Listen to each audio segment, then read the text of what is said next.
What is going on today, guys? AU here, and today is going to be a long video. We're here with Eli, like I told you. I'm fully prepared for this video to be like 45 minutes, probably. 45? Dude. Okay, hold on. And the episode of the anime is like, without commercials, is cut to like 22. Yeah. I think we'll be fine. I mean, think we'll maybe. be fine. Maybe we'll see. All I know is that it took me, so the graphic you see took me 45 minutes to make, right? Like that wasn't hard, like that wasn't bad. Which is so beautiful, by the way. It is. Dude, very it looks great and very legit. So whenever I went to put all the hotkeys into OBS, right, that took me over 3 hours.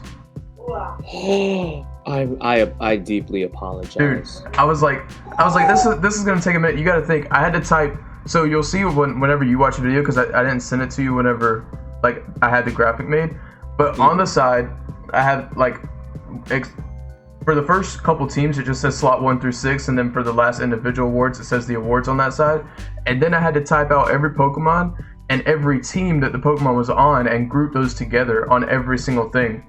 So I had to do that 42 times for the Pokemon plus the team I was would on. have just like put the graphic in like Google Slides or something, Dude. and then like make a slide for like each mon instead of doing the OBS. Dude, it was OBS tough. is more official. So Yeah. hopefully when I am watching this, okay, and by the way, for everybody else watching this, we need the likes to be up and up. This is a very important part of the season. It's a celebration of the wonderful NSL Draft League season, and this is in lieu for the for playoffs. So hopefully next Friday, Rick will be able to have his playoff video next Friday, because I gave everybody the week off to like rest, relax, play other league battles, whatever, things like that. And we're going to also reveal the playoff bracket as well. That's going to be the most fun part of this video today. So stay tuned. Stay tuned. Grab some popcorn, get a blanket, you know what I mean? Like, just kick back, relax, and enjoy the show.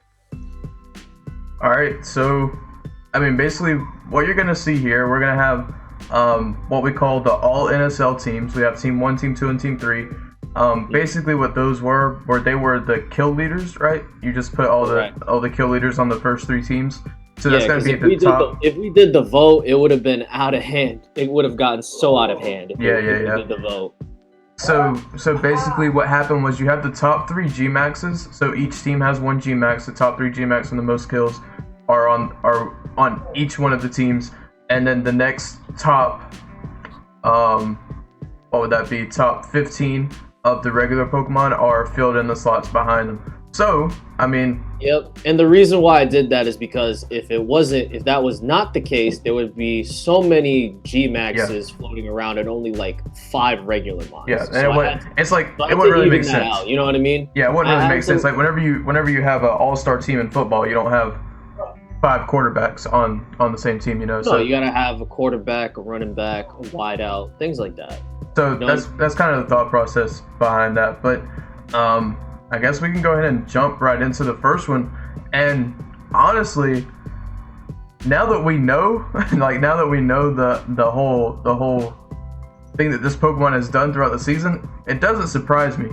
But I'm not gonna lie, Gmax Lapras, whenever I picked it up, I would have never thought. Oh, you're just gonna go straight into Gmax Lapras, of course. Dude, no, I'm saying of course now, like when you watch the whole season, of course now you're like, of course Lapras Gmax is gonna be the first one.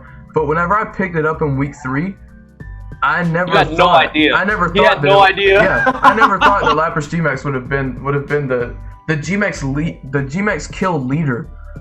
I think it died the least amount out of all Gmaxes, and it KO'd the most Pokemon out of all Gmaxes, which is insane. All right, Mr. Braviary guy, we get it. It. He's pretty good.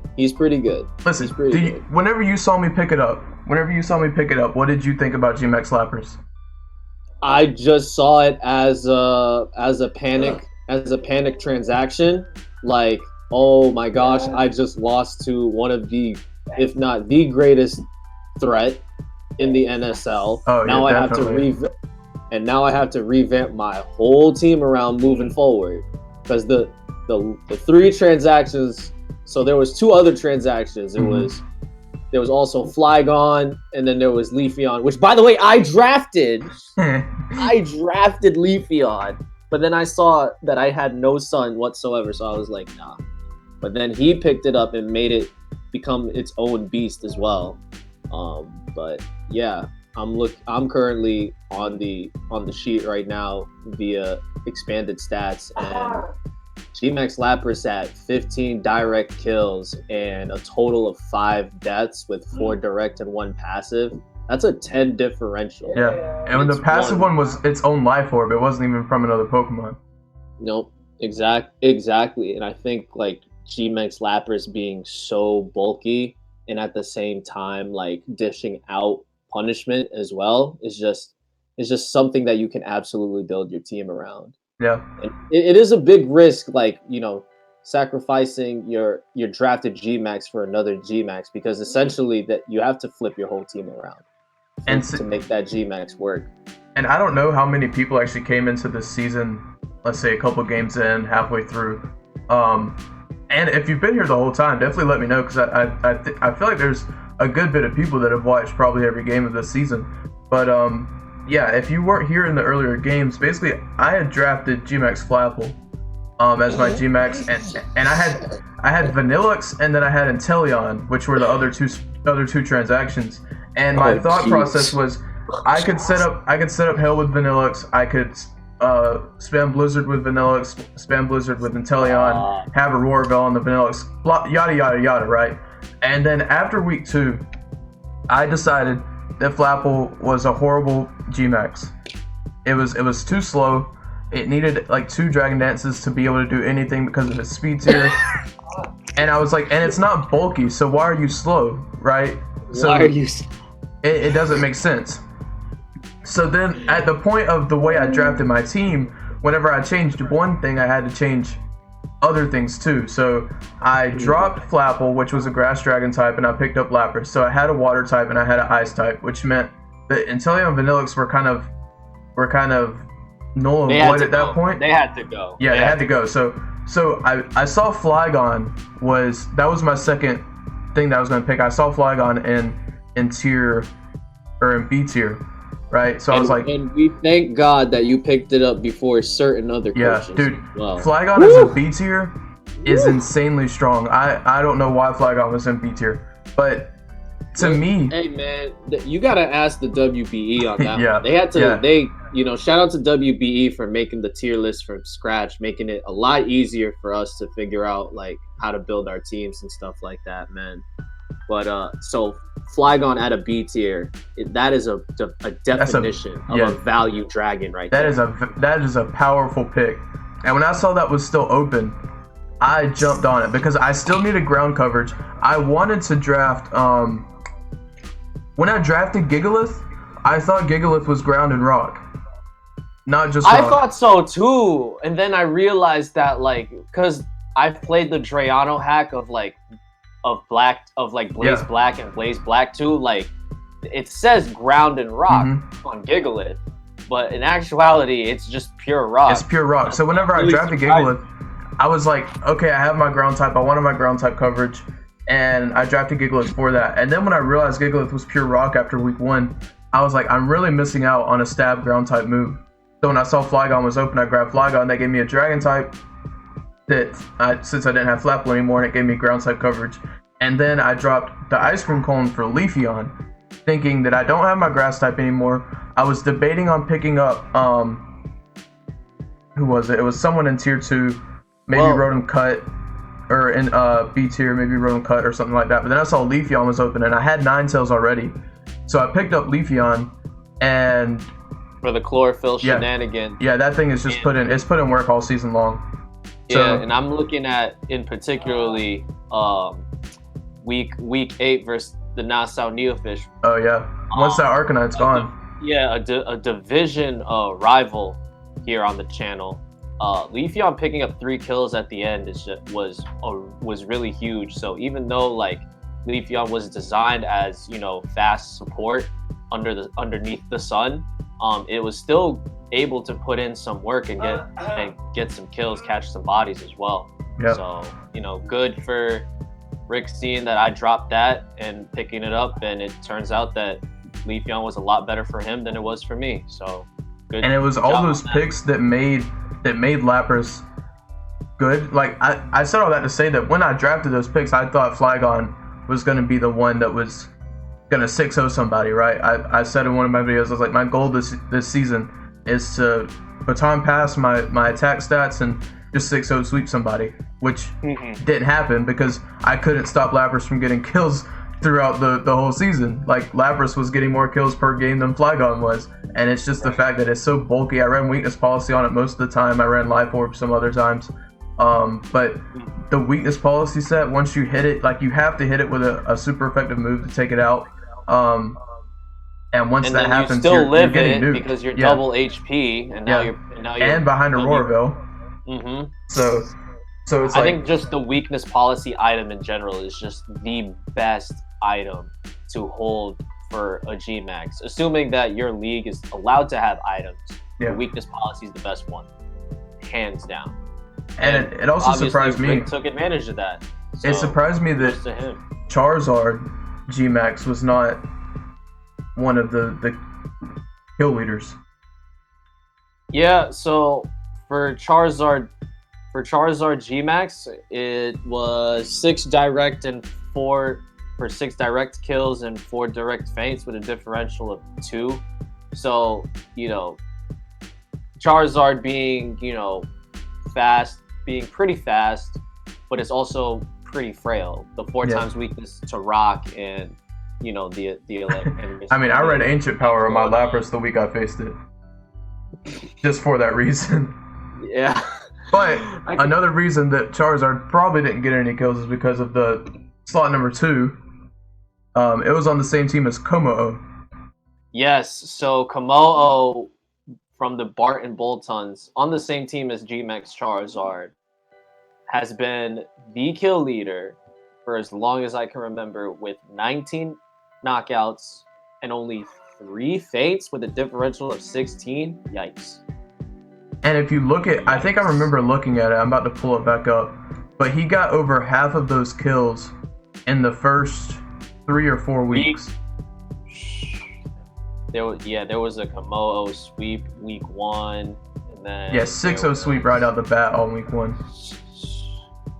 Yikes! Yeah, clanging scales is that threat now that Z moves aren't a thing. So you have clanging scales to set it up. Takes a third of your health, and then you can just clang soul, and then clanging scales is the actual move you use to go drop off, you know, whoever needs to be dropped off. And it has also great coverage both on the physical and special side, from poison jab, flash cannon, stab aura sphere, never missing no matter what circumstance. So Komo on offense is just something that everyone had to game plan for, especially after week 1. Yeah, after week 5, its kills kind of fell off. So week 1 it had 6 kills, week 2 0, week 3 it had 1, then week 4 and 5 it had 4 kills. So that was like the bulk of its kills. And then you would think that he would fall off like week 2, week 3, but then he just picked up pace again at week 4, week 5. And then week 6 he didn't bring it. Week 6 he didn't bring it. Week 6 memes. Let's not cap. Yeah, true. And then week 7 it got only 1. loss. But it still got 1 at the end of the day. Against me, he got 2, and the only actually no. He got 0. Komo got 0. He had 0 against me, and that was because that was a low roll on Araquanid. Oh my goodness. If I picked up Araquanid like earlier in the season, it would be on the all-defense team. But anyway, you can clearly see, we can clearly see that Komo has been a force from the beginning and never looked back since. Yeah, and I mean, It's definitely And put in now, work, but Yep. I think who was number 3? I think I've already forgotten. Oh, Conkelder. I don't know much behind this pick. Honestly, I don't really know how Conkelder got as many kills as it did. Well, let's take a look at what Conkelder was killing things with. So at 16 kills with 4 feints with a total of 12 differential. Let's see here. So Conk started getting kills week 4, and let's see. Okay, there's like a poison jab, but the whole point of Conk being on the first team is because being one of the few Mach Punch users, Mach Punch dealing priority and it, having +1 priority and a stab lacking, even though it's very slow. Mach Punch gives it that priority it needs to finish things off. And yeah, Guts Mach Punch is just insanely strong, anyways. I mean, when we go down to the later teams, you're going to see Baby Conk a little later, but of course, Big Daddy Conk putting in the work. Number 2 in the leaderboard overall. So and with that Mach Punch, Guts Mach Punch, it's deadly. It's deadly. What can I say? Yeah. And with these 3 that you see on the screen, that's actually your top. These are the top 3 kill leaders, right? You have Como at 16, Conkelder at 15, Lapras GMAX at 14. Yeah. So now we're gonna move on to something that's super slow into something that's super fast. That's Dragapult from your Yours very own truly. Kung Fu Pingaros. That's right. Listen. You want to know a fun fact? You want to know a fun fact? Dragapult's first kill was in week 5, and was going to work ever since. So it was a late start. It started out getting kills really late, and it ended up being 14 kill. It ended up finishing with 14 with only 5 deaths with a differential of 9. This thing, okay? There's only 2 Mons in the Galar decks that are faster than this thing. I don't know if you know them. Yeah, Rick? I know Shedinja's one. Shedinja? Isn't Shedinja faster? Dude, I'm telling you. I mean, no, I said that has to be Ninjask. Not Shedinja, Ninjask. Oh my lord, Ninjask. Rick, you gotta step it up over there. Look, I don't like Gen 3. All right. So yeah, being only fast, then like having a Selgor and Ninjask being your only rivals in speed means that, like, to put in perspective, right? Look at week 6 when I had to play the Needlefish. Mm-hmm. Scarf Dragapult was outspeeding G-Max Dreadnought Swift Swim in the rain. That is how fast Dragapult is. And it was the most offensive, lowest accuracy possible thing on the field, and it somehow gave me a win. Like, you look at the final kill, Dragapult KO Cloyster with Draco Meteor, that was the most accurate thing on the board. Yeah, I remember texting you afterwards. I was like, wow. That week, it was Draco, Fire Blast, Thunder, and Hydro Pump. It was all out offense. Dude, I remember texting you after that battle. Through. I was like, whenever you risked the whole battle on a Draco Meteor miss, and you were like, that was my most accurate move. Mm-hmm. Yeah. When you play someone like the Nassau Needlefish, who, by the way, is on his way to getting enough elo to vote for the Melmetal ban that's coming up in OU, he is that good. He knows his singles. And I had to bring a hyper offensive Dragapult that was super fast, that was going to outspeed Dreadnought in rain. So, that just the speed alone is great. The coverage it gets is great. Look at Istanbul and Deities the week before. King, the Dragon. That was the first week of Focus Sash Dragon Dance set, and then everybody started copying it right after. I'm pretty sure I did that before you. No, since when? Let's look at these. Let's look at my team builders real quick. So you started that on week 5. That's correct, amigo. I had a choice scarf on week 4. Week 3, I had a choice scarf. Week 5, I had a choice scarf. Dang, I really thought I started that before you. No, nice try, buddy. Week 6. Nice try, buddy. Yeah, week 6 I had Focus Sash. Yeah, so week 5 was the debut of the Focus Sash Dragon Dance with... Did you know it gets Steel Wing for fairies? Yes. Oh, that's a very common move in VGC. That is insane. When I had to scroll down to all the way down to the bottom to find Steel Wing, I was like, hold up. But unfortunately, he threw away Aromatisse in my Gmax form, so I wasn't able to unleash that. But yeah, we go from one dragon to another dragon who is so powerful that he doesn't even need a dragon move, and that is Dracovish from the Venerable Pavilions. I was talking to Quirts about it after the awards thing last night, and we were looking. If you look at the top knockout attacks, the number 1 attack is Earthquake with 29, which makes sense. Of course. A lot of things get Earthquake. It's a super good move. It has great coverage. The number 2 attack is Vicious Rend with 13 kills. Only one Pokemon gets Vicious Rend, and Dracovish only got 13 kills. Every single kill he got was with Vicious Rend to get the number 2 most kills with an attack. It's broken. It's broken. Now I had the number 2 pick overall. I could have drafted it again, but I wanted to try something different. And for Dracovish to fall to where Quartz was in the draft was unprecedented, unreal. And to see the 13 kills all from Vicious Rend.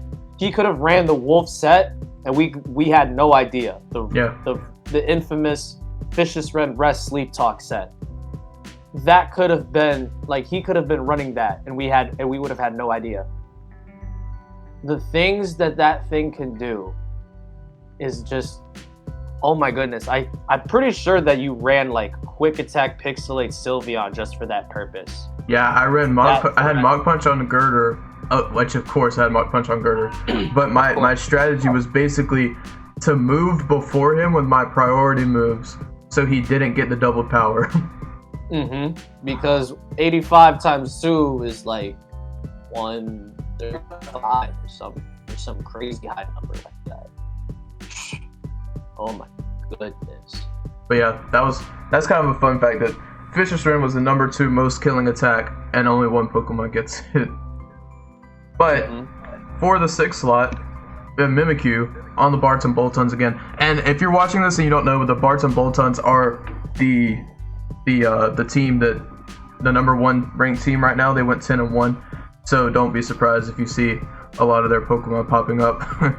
But Mimikyu actually kind of surprised me out of his team. Like I said, I would have thought Gmax Charizard would have made a debut at some point, but Mimikyu was his number 2 Pokemon with the most kills, and to me, Mimikyu doesn't do that much damage. It's just kind of annoying to deal with.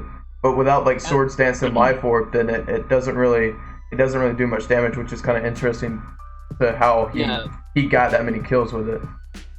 Alright, yeah, so they nerfed Mimikyu this generation where you cannot hold a Focus Sash on top of Disguise by cutting it to 1/8 of its health after the Disguise is broken.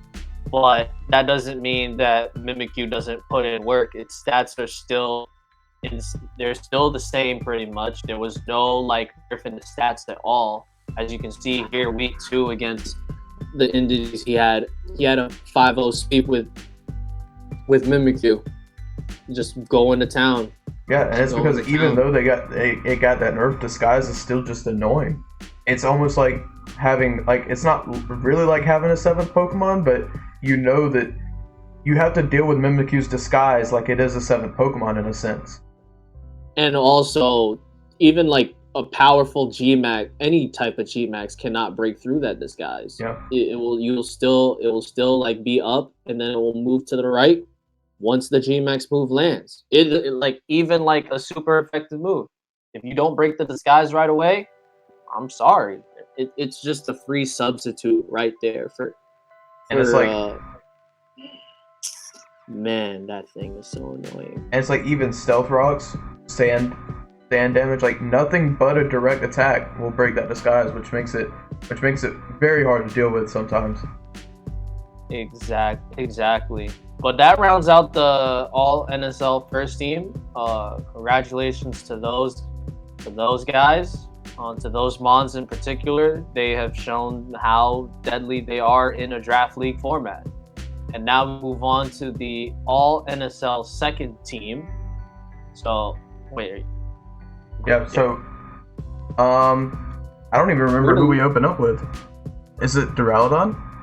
That is correct. It is Duraludon. Duraludon G-Max by yours truly, with also 14 kills, but with an extra 2 more deaths than Dragapult, with a differential of 7. I've brought this thing every match, even against, you know, something that's super weak to it against the Indies, which had G-Max Machamp. Mm-hmm.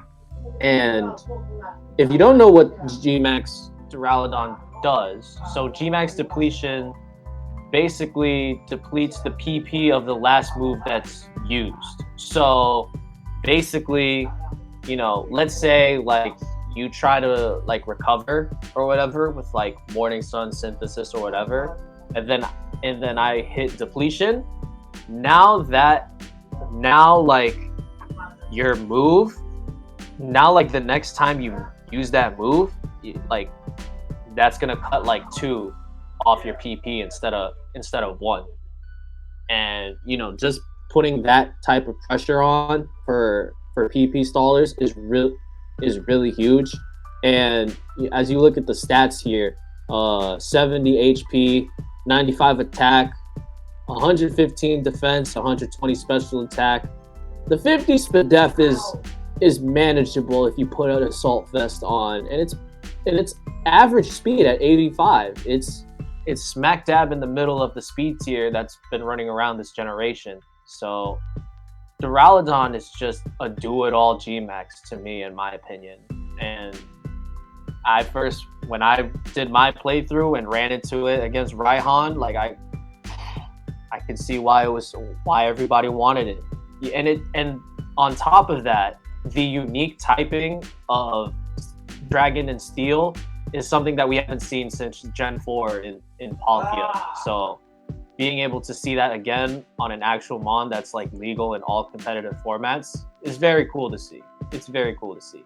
Yeah, because you gotta think, its ability, and like you talk a lot about cores and draft league, you'll hear a lot of people talk about it, and the fantasy core or Fairy Steel Dragon core is a very common one, and it's insane to think that you can have 2 Pokemon on your team and fill up that core just like that. Like Duraludon can fit into a Steel type core, or it can fit into a Dragon type core, and the interesting part of it fitting into the Dragon type part of the core is it's actually not weak to anything that a Dragon type is weak to.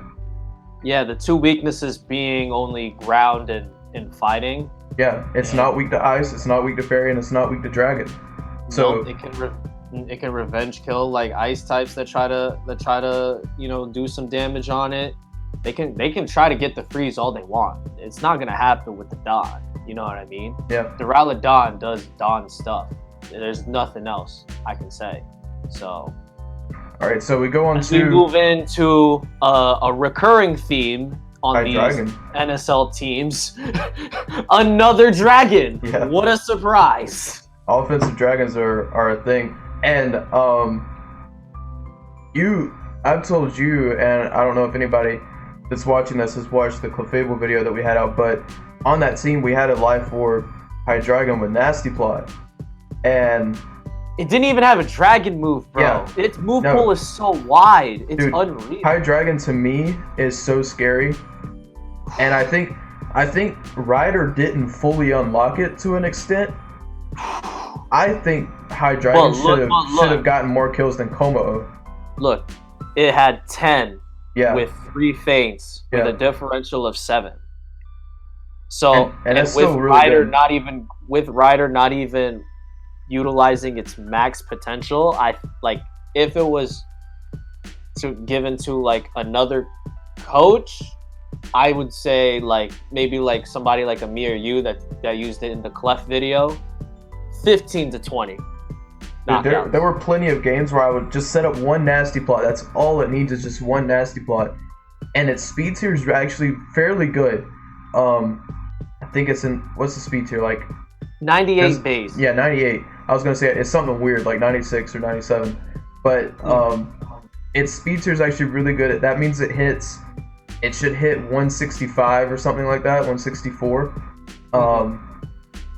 So you gotta think the only threats that really outspeed it are Dragapult. Like really, what else is there? I mean, you got things like putting a in scarf Draft League on that thing is just so good because like you already have a very high special attack stat. So to put a scarf on top of the 98 base speed, like what is outspeeding it besides like priority moves? Yeah. You know, what is like and whenever you see it, you have to prep for Scarf, you know? Like if you see High Dragon on the other team, you can't prep for anything that's not Scarf because if you don't prep for Scarf, it has the potential to 6-0 you. Exactly. But you know, and then it's all NSL second team is still very good in my opinion. And it's actually really good for our next member of the second team, the C tier Heliolisk. Yeah, so fun fact, like I had a Heliolisk in my Switch League and it was so good, so fast, so annoying that the season 2 council, the moderators had to move it up to B tier and dropped Rotom Frost instead. It is so annoying. Do I have to tell people about Grass Knot turn 1? Do I have to tell people that? What, you led Seismitoad, right? And he just opened up with Grass Knot. No, I had Togekiss first, and I had to double. I was scared. I had to double. Oh my god. I can remember, if anybody watches, I think it's week 3 is whenever I face the Vivians with the Heliolisk. that was week 3, yeah. And I remember prepping for them, and I was like, oh, I'm going to bring Gigalith to this team. It walls literally everything. And the first thing that Eli said to me was, watch out for Grass Knot. Yep. And I was like, I don't want that. I don't want that thing like happening. I don't want that to happen to anybody else. Okay, I learned the hard way. Neither should you. But and you know it's got such an annoying and wide move pool, right? It gets Focus Blast, Stab, Hyper Voice, which is actually really, really good. And going through sub. Yeah. Come on, bro.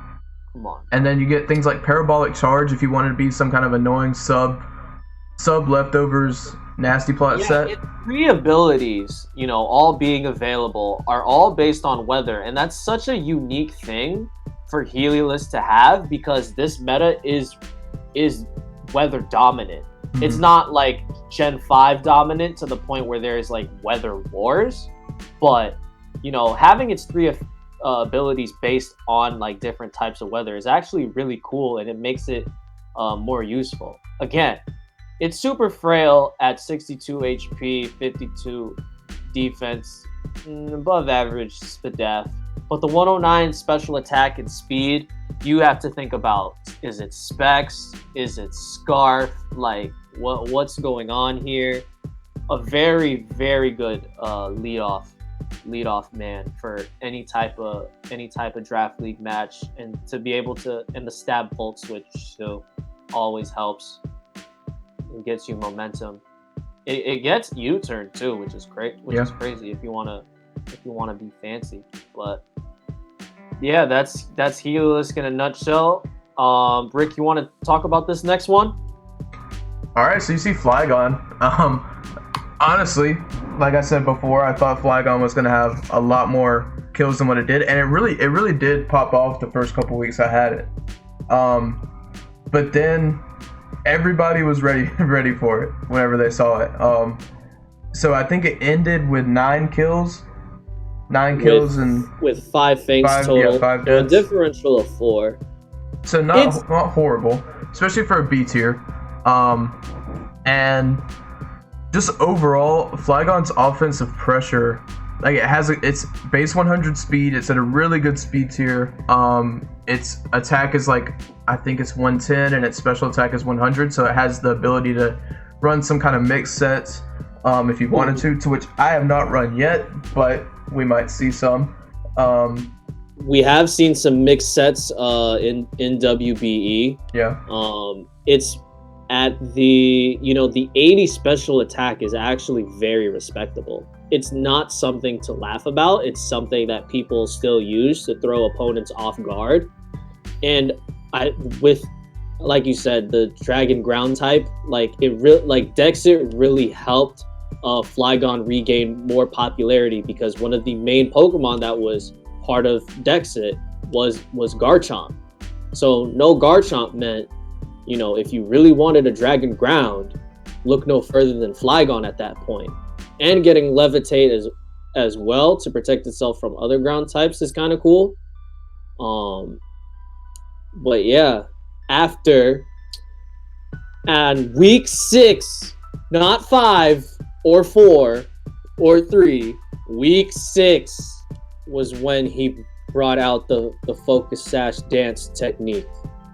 He learned that from me, ladies and gentlemen. So which became very predictable at the end of the season. But like I've said before, we kind of didn't want to reveal too much before playoffs. There was a Haxorus doing it. That's how you know. That's how you know. But putting the offensive pressure on, still getting 9 kills isn't something to laugh about. Yeah, really. Especially when you know that whenever you battle somebody, you know that they have specifically prepped for Flygon, right? Like I'm sure nobody that I battled against looked at my team and didn't think that Flygon wasn't going to sweep them. Right, exactly. So, and we did have the 1 week where Flygon almost did sweep.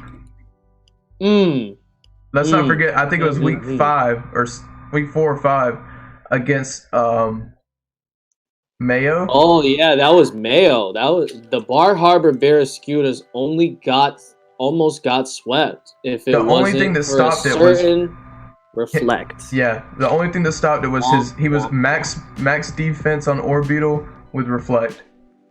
Had he not been, we would have swept that team. But yeah. So Flygon, the reason Flygon is so deadly is because it's gonna pick up a kill a week, pretty much. It's a really good revenge killer. It's really fast. You put a scarf on it and you become a major threat. Like we said, you run the Focus Sash Dragon Dance set.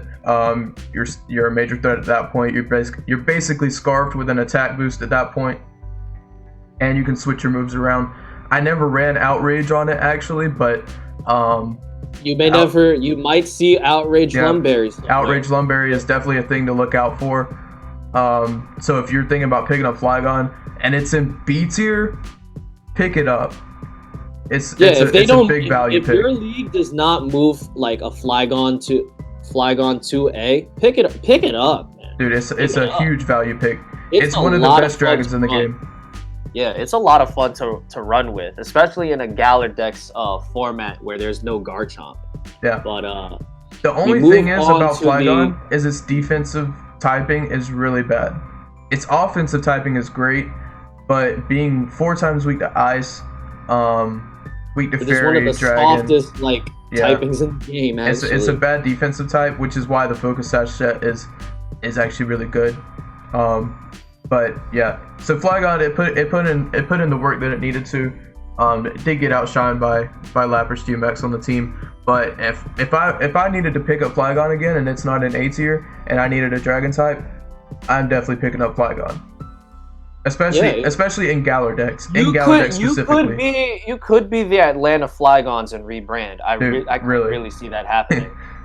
as we move on to the complete opposite of the dragon, Togekiss. So if you look at my team page, notice how I got my core in the top 3 tiers possible. Yeah. I got my core and in you did it first G 3 Max, rounds. S, and A in the first 3 rounds. It is the most, I kid you not, it is the most important core in a draft league scenario because those are the 3 most powerful types running around in the meta. You have the dragons that were the OG most powerful thing that existed in Pokemon until Gen 6 when the fairies came around. And then Steel not only being super effective against fairies, it's also been the best defensive typing in the game since it introduced back in Generation 2. As we look at Togekiss, now 9 knockouts with 6 faints. This is a definition, ladies and gentlemen, of a bulky special sweeper. I kid you not. This blimp, this Goodyear looking blimp thing can take some hits and revenge kill it back. Like, as we see here, like Togekiss made my week 1 loss a lot closer than it looked on paper. You know, as we look at, don't look at hustle, please. We don't. Nobody uses hustle. Let's not kid ourselves. But Serene Grace and Super Luck, oh my goodness, those are the 2 most annoying abilities for a Mon of this stature. 85 HP, 95 defense, 120 special attack, 115 speed def, 8 and exactly 80 speed. So, And you know, if I were to not, if I didn't have Dragapult and I put a scarf on it, it can speed creep a Dragapult. Yeah. In this generation, 80 speed is not something to overlook. No, I think the average in Galar in the Galar decks is 85. I know at level 50 in VGC at level 50, 80 speed becomes 145. So that's roughly 300-ish at level 100. But I know in VGC 145 is very, very fast. Right. And so when you put a scarf on it, you're outspeeding pretty much everything. Yeah. As we look at week 11, the season finale against the Honduran Conchcrows, you know, being it picked up 2 massive kills against the Whimsicott. Even got a little flinch on the Passimian before it went down.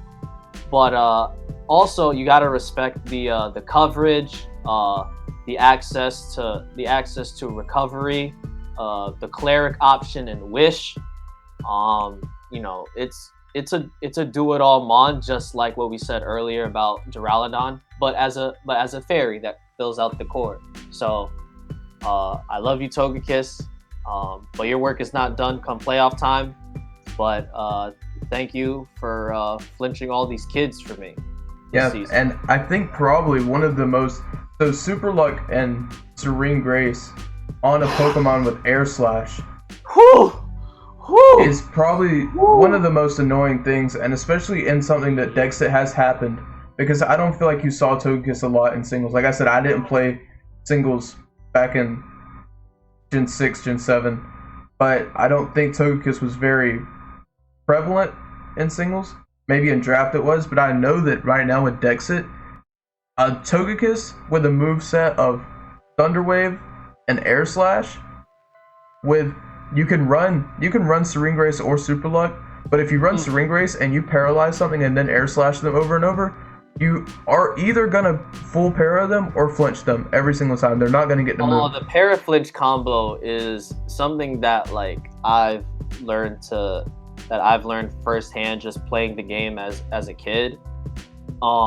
It was something that needed, to be done against Tate and Liza back when Young Reb was playing Emerald on his Game Boy. That needed to be done. Yeah, and it's a legit strategy. Like a lot of people, they like to blame RNG, but whenever you're playing to RNG, like if you don't, I think it's like you have like a 40 something% chance without Serene Grace. If you were to paralyze them and air slash them, you have like a 40% chance that they either flinch or get full parried, right? Yeah. With that Serene Grace, it becomes like 65% or 70%. Yeah, it feels like 75% when you stack a T-Wave on top of it. Absolutely. Or you could not run Serene Grace and just run T-Wave, Air Slash, and Super Luck and get crits alongside the 40% para-flinch chance. And it's just like Togekiss is the RNG master. If you run Scopeland Super Luck, you have a 50% chance to crit on top of a 40% chance to para-flinch, right? It's just insane. So when we look back at week 6 versus the Nassau Needlefish, you know, as you can see, the first kill was Togekill KOing Pelipper with Air Slash. Okay, he really after the post-match interview, he complained that, like, you know, that the crit mattered. I said no, it didn't. He goes, why? And I said, bro, you forget Scopeland Super Luck is a thing, my guy. Yeah, you had just as much of a chance to not crit as you did to crit. Exactly. Imagine if it like had like Night Slash, like an Unfezant or something. I mean, even with the Abysmal 50 attack, because like that's like 100% crit at that point with the Scope Lens Super Luck. But enough with, you know, hacking your opponent. We'll go to the last Mon here. Actually, Big this boy. Mon like sneaked into the second team. Big boy really Durant. sneaked in. So big.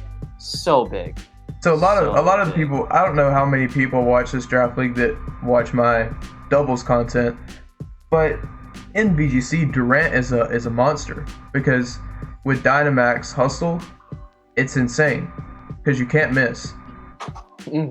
So one thing I don't think we need to do is make Dynamax captains and have Durant be one. Just be glad that Durant, you know, stayed in its tier. You know, it didn't go into the captain spot. You're gonna see it in a C tier. You know, not only for this season but also the next season when we do Nat decks. But you know, nine knockouts with 6 kills, differential of 3. Actually, something that's overlooked, which I believe was used. Yeah, so I think it was week 7. Yeah. So as you look at the abilities here, you know, Swarm is basically the bug torrent or blaze or whatever.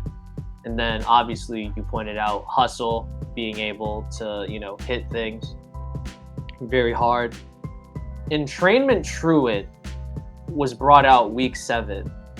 And that is probably almost as annoying, if not more annoying, than my Togekiss. So what Entrainment does is you basically pass that. You basically how do I explain this? You pass the ability on to another Mon.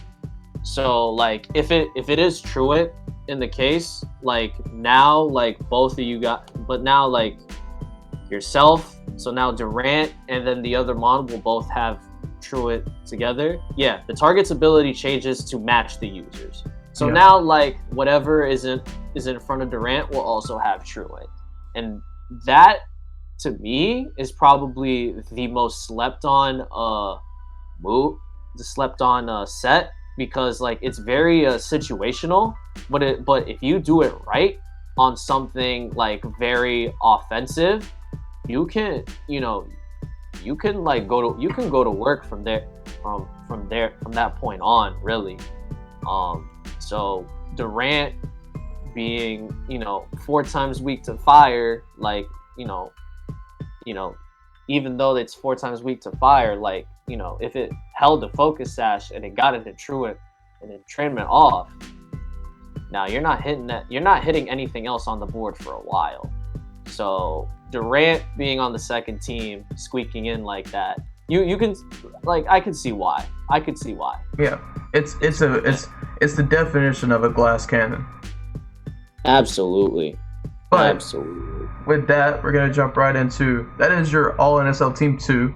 So those were the next 6 Pokemon leading the kill leaderboard, and now we're gonna go on to Team Three. And right off the bat, I guess we'll kind of try to speed things up a little bit, just because I mean these last 6 Pokemon, while they did make Team Three, like we said, there's a lot more stuff to go through, right? So the first one we had to open up with was Cinescorch, Gmax Cinescorch, and I'm not gonna lie, Gmax Cinescorch, dude. It surprised me so much because I faced the Augustus Kangaskhan's week 1, and after that I really didn't like. It's not that I just didn't pay much attention to them because I thought they were bad. I just didn't keep up with them, right? I didn't watch any of their replays. Bro. I'd already battled them. I didn't need to worry about it. Bro, start at week 7, okay? Yeah. This man beat the undefeated Barton Boltons. Okay. He's the only one that's beat them. Right? And then he barely survives against the bloodbath against the Galar Slowpoke, which, by the way, him and Darmanitan Galar picked up 3 kills that game. Mm-hmm. Okay, Cinescorch picked up 2 against the Honchkrows, and then he even got 1 against me, and then got 1 in his week 11 loss. But then when they replayed week 6, is when he even got a kill along with the Shiftry sweep. But with Cinescorch being surprisingly bulky with the 100 HP, you see the 65 defense and the 90 special defense, you think, oh, like, you know, it's not going to live a lot of things. But however, it does have access to Coil, which, if you don't know what Coil does, it increases your attack, defense, and accuracy by 1 stage. And it also gets access to Power Whip. So don't bring a water type in on this thing, or a rock type, because it is quad weak to rock, but it can hold. It's a great heavy duty boots holder, and it has great coverage to deal with rocks and water. If you don't know what Fire Lash does, it guarantees your opponent's defense to drop. Is it defense or is it? Yeah, it's defense. It is defense. So there's that. There's also Leech Life. Leech Life got a huge buff last gen, so to see this bug get Leech Life as well is cool. A very underrated knockoff user as well. It's Gmax's ability to trap you. Or does it trap? No, this one doesn't trap. It doesn't trap, but it does residual damage. It's a little bit weaker than Gmax Wildfire. I think it does 1/4 of your health instead of 1/6. So. And the 3 abilities are actually usable. Are very usable. Flash Fire. You know, you can bait. You can have like a grass type sitting out there like a Shiftry, and then double it to Cinescorch to trigger a Flash Fire. Very nice. You have White Smoke, preventing other Pokemon from lowering stat changes. So that's good. So if you're not running boots for some reason but get caught in webs, you're good. If you see an Intimidate user, you're good. Strength Sappers, you'll be all right. White Smoke will let you, keep the attack stat wherever it needs to be. And then of course, Flame Body, not only being very helpful in breeding in game, but also the 30% chance to have the Pokemon burn during a contact move. So it is also a low-key reliable Rocky Helmet user as well. Yeah. But of course, this is the Cinescorch Gmax form, so it's been a very hyper offensive mon for the Kangaskhan's. It finished the season with 14 kills total and 7 feints with a differential of 7. Very, very good Gmax. But that is the last Gmax. That is the last Gmax that you'll see for the all NSL teams, and I will go into the five regular mons that squeaked on in. And the first one's Cloister, Cloister, which is annoying. So with Cloister, like we said, we're not gonna try not to go into too much more depth about him. But with Cloister, you have a couple different sets you run, right? You have Shell Smash, your traditional Shell Smash, Icicle Spear, Rock Blast, and Skill Link. Yeah, you're you know, and one thing that was ran in our league was King's Rock, Shell Smash, Skill Link moves. Bro, You have a 50% chance every turn to flinch the other Pokemon. So that's just annoying. Yep. And then you could also have the lead where it's a bulkier set. You have things like Ice Shard, Spikes. You can throw Spikes as well. Yep. So it's just overall, like, you can run Focus Sash, Shell Smash, and pretty much Icicle Spear and Rock Blast through anything. So it's just annoying. It's something you definitely have to prep for, and if you don't prep for it, it can cause you a lot of problems and make you lose a lot of Pokemon that you don't. Cloister's so bad, like, it's so powerful because it just basically ignores Focus Sash, right? Any Focus Sash Pokemon that you throw in front of Cloister, it doesn't matter. Any sturdy Pokemon you throw in front of Cloister, it doesn't matter because Skill Link's going to bypass those things. As you can see, the transaction log here, Cloister was added week 4. So from week 4 on, being able to pick up, let's see, 9 kills, 6 feints with a differential of 3.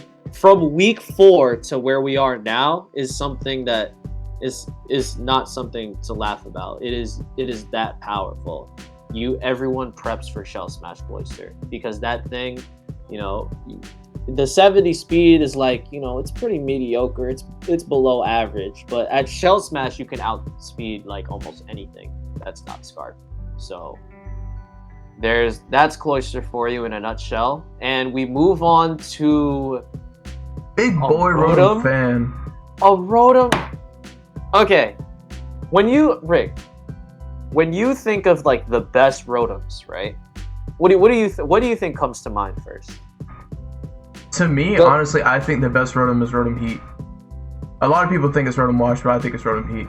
Okay, so let's see. Wash, Heat, Mo, right? Yeah, Cut's definitely the third one. I mean, even after that, Rotom Frost is probably the next best one. Right, because Blizzard spam is a thing, I guess, if you're that type of person. And just overall, the typing is it's a great offensive typing. Whereas Rotom Fan, Rotom Fan. Oh. And people don't know, but Rotom Fan it started out kind of as a meme during the draft. Like, we were like, pick up the fan, pick up the fan. On the fan. Right, and Rotom Fan actually. Look at week 1. Let's look at week it had 1. a sweep. Rotom Fan had a week 1 sweep. He was putting in work. Look at this. KO's Galar Corsola which ran Eviolite. So that is a bulky SOB, and it KO'd it with Thunderbolt. Okay, Dusclops, another Eviolite user, KO'd it with Shadow Ball. That's not even stab Shadow Ball. Yeah. And then KO's Alchemy with Thunderbolt again. I'm pretty sure Alchemy's special defense is like 120 base. Yeah. I don't know if he calm-minded before that, but sheesh. And then it almost got the game-winning kill against me week 3. Imagine if it flinched against my Malamar at the very end of that battle, bro. Anyways, 9 kills, 7 feints for a differential of 2. He's in the top 20 in the whole entire board, and just went to work. I don't know how it got done, but he went to work. Yeah, it snuck in. And with slot number 4, we got another Rotom, what I just said was Rotom Heat. And honestly, I don't remember seeing Rotom Heat in any replays. I don't know how I got here.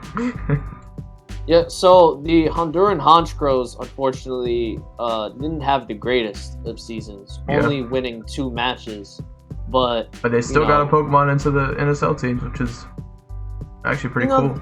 The 8 kills is good with the 9 feints. Rotom Heat, being a Volt was primarily, a Volt switcher. So if someone was like at, a quarter health or less, Rotom Heat would Volt switch and like give momentum back to Toggle of the Honduran Honchkrows. So it did that job very well. I could have easily put Gmax Hatterene in the 3rd spot over Gmax Centiskorch, but ultimately, it did not make the cut. But however, Rotom Heat did, just because of its consistency for the Honduran Honchkrows being a reliable source of kills, along with Gmax Hatterene. So that's why it's on this team. Like Rick mentioned, it is the best. It is probably one of the best Rotom forms, especially with a certain thing called Corviknight running around now. Yeah, it's just great defensively. I think it's one of the better ones because defensively it walls fairy types and deals a lot of damage back to them. It walls Corviknight and deals a lot of damage back to him. But yeah, Rotom Heat is definitely nothing. Any Rotom form, honestly, is nothing to scoff at. Like, no, Rotoms are absolutely legit. not. Yeah, maybe you scoff at the fan, but as we all learned, the fan, don't sleep on the fan. And it's slot number 5. We go from one defensive mon to another defensive mon. And this is kind of crazy because I don't think Girder has picked up that many kills. Like, let's see when the last time Girder picked up a kill was. Week 6, it got 2 kills. Week 8, it got 1 kill. Yeah, week 8. I mean, it got kills. It sprinkled kills in here and there throughout the whole season. Its biggest debut, it came out the gate swinging with 3 kills at week 1. And it's something it took out Quagsire with Drain Punch because what happened was Guts is insane. Yeah, especially really on the Eviolite mon. It's great to pair on the team right now. In week 1 I didn't have it, but for me right now it's great to pair on the team with things like Aegislash and Flygon and Braviary. My team is very physical, so burning something would be beneficial. Ideal. But I scared them away by having Girder in my draft because it can come in and it can take a Will-O-Wisp, it can take a Scald, and if you do burn it and I hit you with a Drain Punch, I'm getting all my health back. Yep, go to work, get the Drain Punch to get health back, Mach Punch for priority, and then a coverage move and Rock Slide. Like, that was the main thing I had to game plan for week 2. And with bulk up, it gets defog. As we look at week 4, it debuted a defog in front of the Honchkrows, which the Honchkrows were known for hazard stacking, and Girder just did not allow it. And I think what happened was, they set up a T-Spikes, and my whole game plan was let them set up one layer, swap in Girder, get poisoned, and then defog it all away. And that's exactly what I did. Another thing with Girder is it scares away the T-Spikes, right? Because if I come in on one T-Spike, I get regular poison, get Guts boosted, and then I defog it all away, and all your past 3 turns are null and void. Especially if you're Drapion, which was the one that was doing it, and you're weak to Girder. Well, not weak, but you're not resisting because you are that dark type. And for those of you that are watching that think, oh, like he must be cheating. No, defog is a pre-home move, and it is an egg move. For those that are keeping track of pre-home, post-home, what's good, what's not good. Girder, that whole line gets defogged as an egg move. And it's insane. I wish it was post home so I could run knockoff. If I got knockoff on Girder, I'd be sitting in a good spot. If Conkelder got knocked off, yeah, that'd be scary. That would also be very scary. But yeah, Girder, another just, I'm not gonna call it a value pick because I do think it is C tier, but it's bulk. I week 1 I EV Girder to take 5 hits from Galarian Darmanitan. 5 hits. Insane. Excuse me. It's insane. What? Wow. So, and the week against Dracovish had to hit Girder 3 times with Vicious Rend. 1 was in the rain, and 1 was a crit. And it still had to hit 3 times. I think if he hit me in the rain the first time, rain went away. He crit me the second time. I think if he didn't crit me the second time, I lived a third one, and I would have got to hit him a 4th time. Oh my goodness. Girder's bulk is insane, and if you need fighting type coverage and you have C tier picks left, pick up Girder. It's insanely good. As we move to the final member of the third team, another fighting type, who's not as bulky as Girder, but is lightning fast with priority, and that is Lucario of the Istanbul Indies. And that's along with Hydra, 8 kills, 7 feints that there was 1 passive feint. So it evened out 8 and 8, but it has been Ryder's most successful Mon with playing not only every single game, but also winning those 5 along with Flareon. Lucario just being able to. What's so difficult about Lucario is it can be a physical attacker at 110. It can be a special attacker 115, and then there's the 90 speed. Imagine that with Scarf, my lord. It's one of those mons that you just have to game plan on a wish and a prayer, because you don't know which set is coming. You don't know which set is coming, and for Ryder to have that kind of versatility at hand, it was kind of annoying to game plan against. Yeah, especially when he runs the Focus Sash. Yeah, and he is a great Focus Sash user. Focus Sash. That was one of the things Lucario was hard for me to prep against, because if it came in on Gmax Lapras with that Focus Sash still intact, then I couldn't OHKO it, and it was going to get 2 hits off on me. And I mean, that was that basically. But those are your 3 all NSL teams. Those are the top 18-ish Pokemon. Like we said, there were a few Gmaxes that were still top 18, but we didn't want to put all the Gmaxes in there. So those are your top 18-ish Pokemon with the kill leaderboards. If you are in your own draft league or you're about to start drafting and you want some offensive presence on your team, definitely take a look at these 3 teams. They're the ones that are going to put in the most work for you.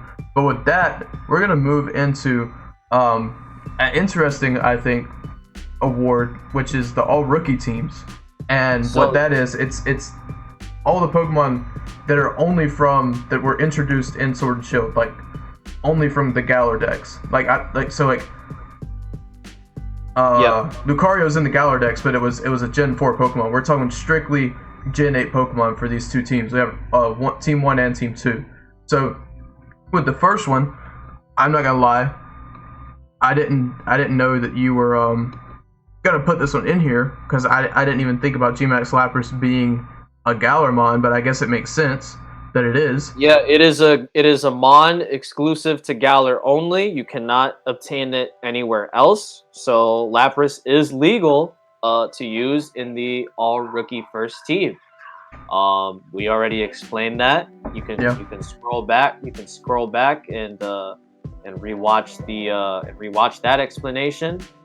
There'll be time cards down below that either myself or Rick will make eventually. Yeah, eventually. But, this is getting pretty long.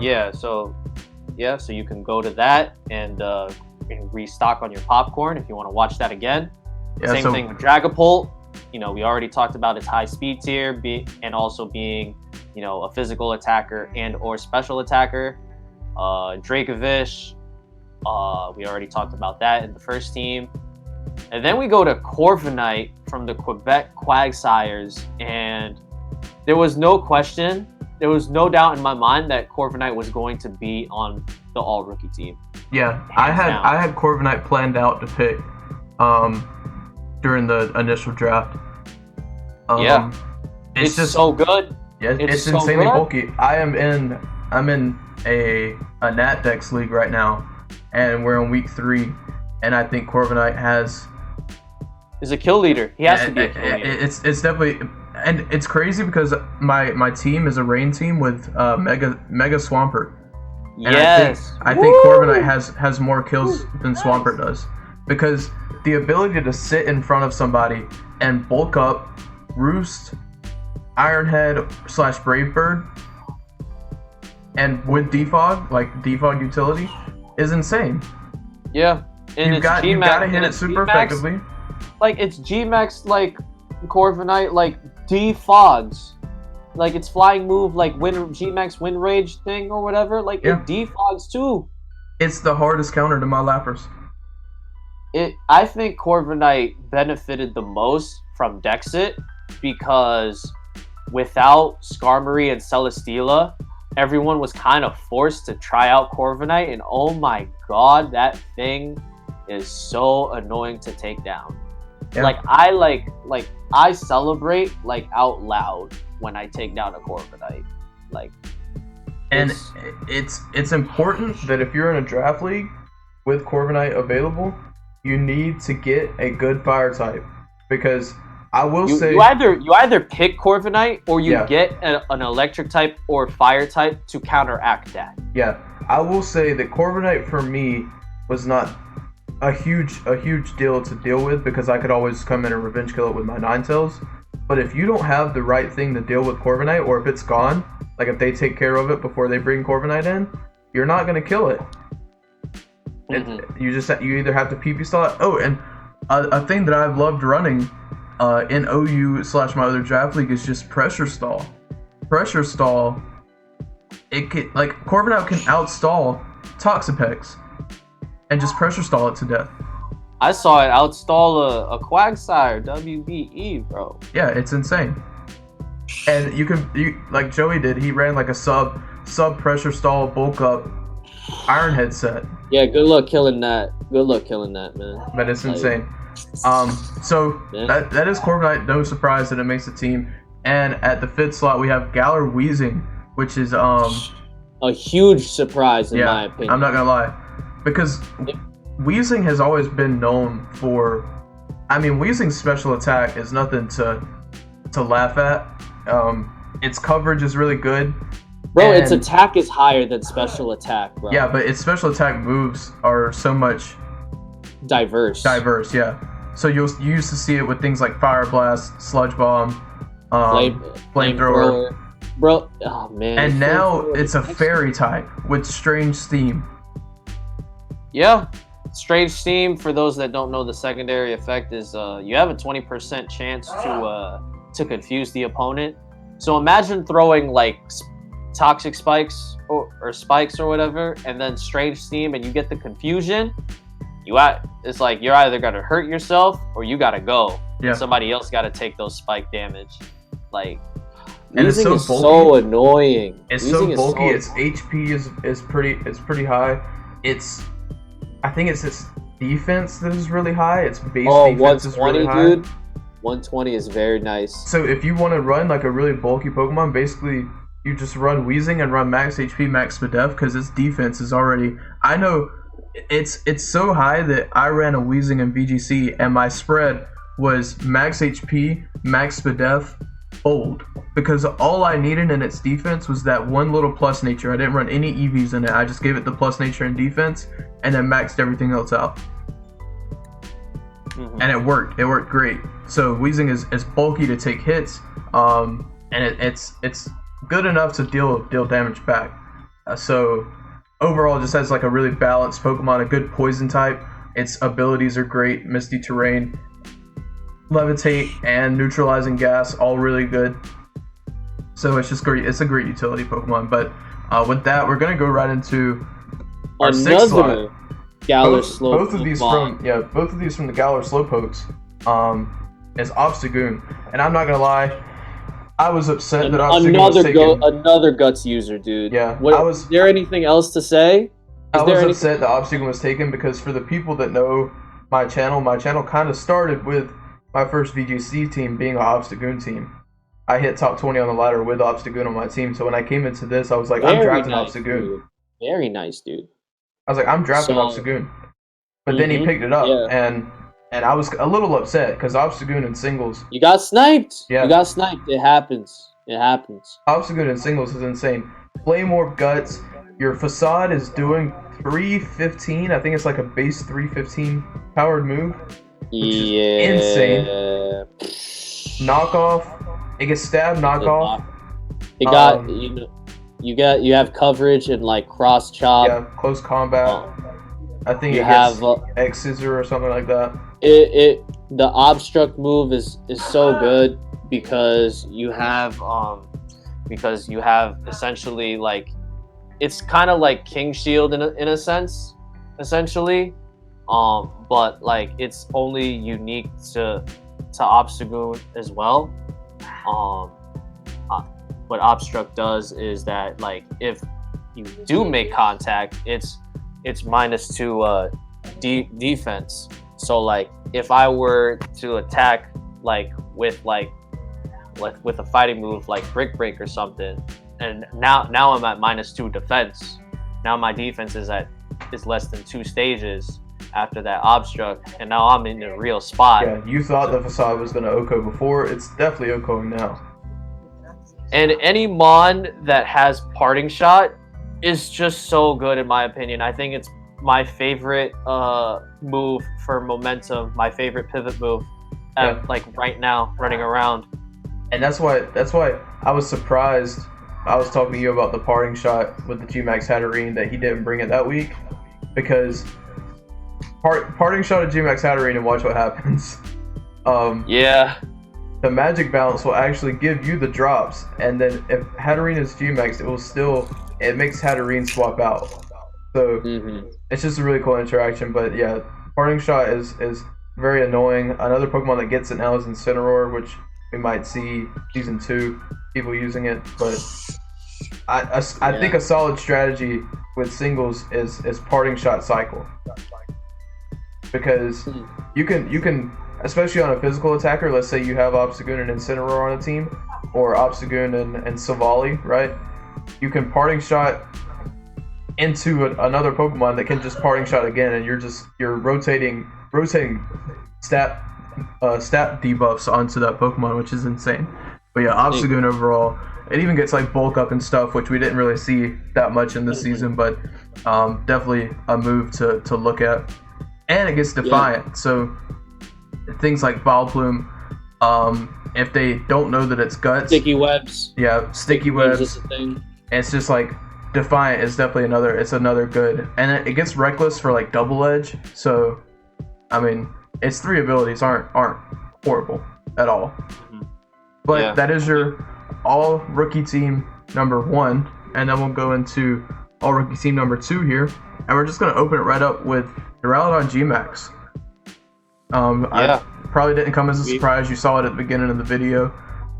It led the all NSL Team 2. We went over it. Its typing is amazing.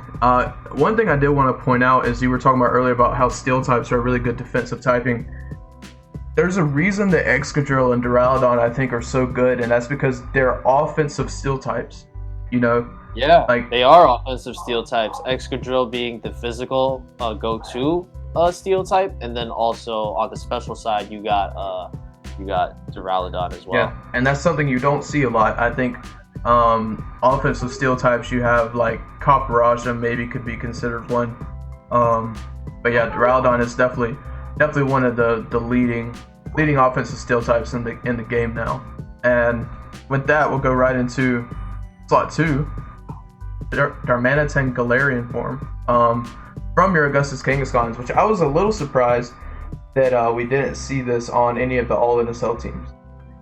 Yeah, so Darmanitan Galler, you know, with guerrilla tactics, you can put a scarf on to have a band and scarf together, or you could just straight up go for the 3x attack with band and just kill everything.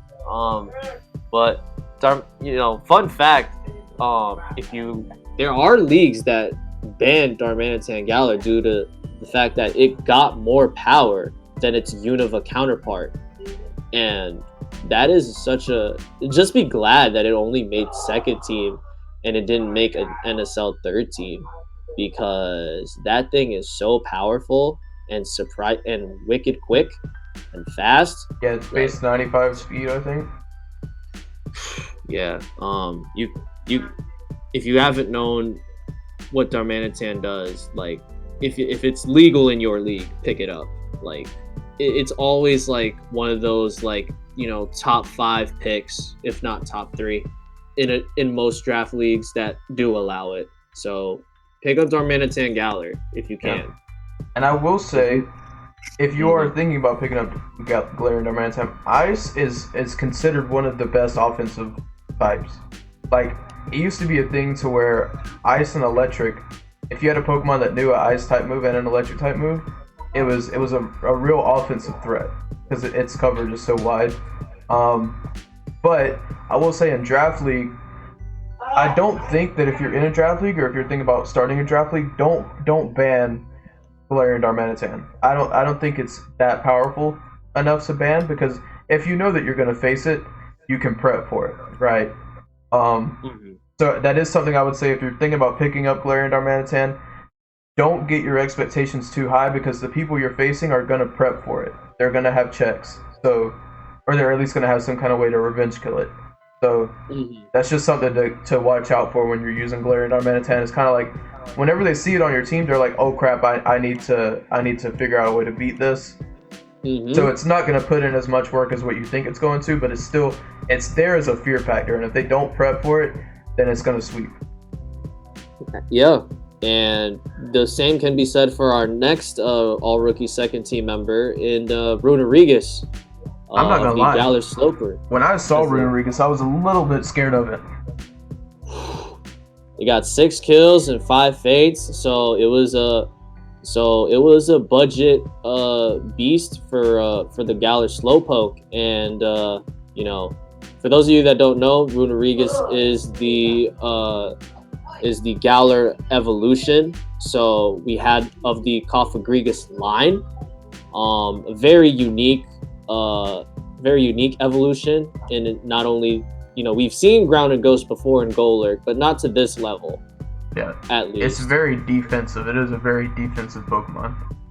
Yeah, and its typing makes it great too. HP, you know, is mediocre, but the 145 defense and 105 special defense. Okay, not to mention the fact that, you know, with 30 speed, it thrives under Trick Room. Yeah, it thrives off of Trick Room. And its attack stat is very good. Yeah, at a 95 attack is something to not laugh about, especially if you're a Trick Room, Life Orb, 3 attack guy. Yeah, if you're Trick Room with Stab Earthquake, Earthquake, Shadow Ball. You better have a Flying type or a Levitator on your team. I'm gonna tell you that right now. Yeah, it's definitely something to prep for. But with that, I think this next one is also. Oh no, it's not yet. I was gonna say it's also a Galar Slowpoke, but it's actually Copperajah from the. What is that bar? Is that the Barton Boltons? Barton Boltons. Now this isn't, you know, the elephant in its regular form. I could talk about the G-Max Copperajah like from other leagues. Like I could go on and on about that. That thing is so broken, so bulky. But regular Copperajah, okay, 122 HP, 130 attack. I mean, the 69 in both defenses, very nice. Yeah, its defenses aren't amazing. But the pure steel type with the coverage that it gets, like Play Rough, Power Whip, like Heat Crash, like there's so many, like the move pool for this thing is surprisingly wide. Yeah, and I remember when we were prepping for your match against Marty, Kaparaja was putting in the most work against your team. Dude, that thing is so broken, bro. It's a great stealth rocker. It was the dedicated stealth rocker for Barton Boltons, and let's just say that I wasn't like whirlwinded into oblivion, because I'm pretty sure, to my knowledge, it does get whirlwind. Stealth rock whirlwind is such a big thing still. Hippowdon being one of the most notable monster do it, Mudsdale. So Kaparaja doing the same thing as well as a steel type is just very good, and hopefully in a future generation we'll probably see it again, getting steel spikes as a hazard now down the line in the future. Yeah. And we move on to the last two members of the rookie team. I thought I would never see the day coming, but oh my goodness, Raboot. Yeah, when you see Raboot, and we haven't even seen Cinderace yet. Raboot is in here out of all the starters, bro. You think, like Cinderace, Centellion, like Rillaboom. Raboot's a little annoying. Raboot is a little annoying bunny. Fast taunt. It has fast taunt to stop setup moves. You ran. I don't know if it gets flame charge. I know you ran blaze kick. Oh man. So the whole set was bulk up. The whole set against you in particular was bulk up, flame charge, blaze kick, sucker punch. So even if like for some whatever reason, like you think that you were gonna hit, like that was my Aegis/Slash answer. Mm-hmm. Because it's a fire type that would do massive damage on top of Aegis/Slash. And then when I saw it like in blade form at that point, I was like, okay, is he gonna like figure that out? Is he gonna King Shield? But I'm so glad you did it, because Sucker Punch killed from that range. It also, like its, bigger counterpart in Cinderace, it has access to Gunk Shot. So I switch it in on a fairy type, and then I can 1v1 the fairy type with Gunk Shot if it lands, God forbid. But yeah, also having access to taunt and U-turn for coverage.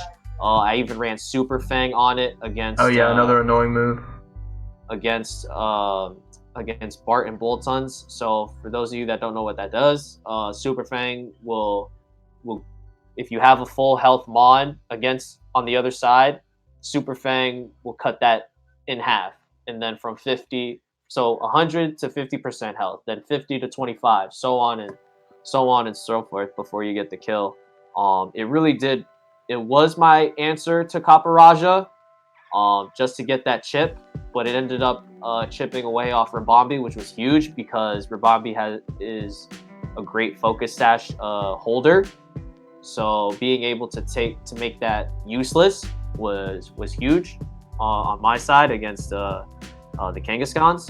But yeah, who would have thought Raboot would be in the all rookie second team? I know I sure didn't. Yeah. And with that, I think Frostmoth. I was about to say, I for some reason I thought that the Galar Slowpokes had a lot more in Team 2. I guess most of theirs were in Team 1.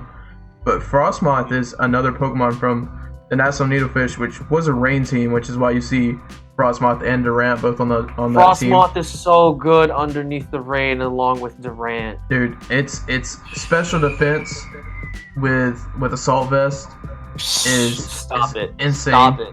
Stop it. Did he run Assault Vest against you that week? Because I know the week that we prepped for the Needlefish. No, he did it. Eli. He did it.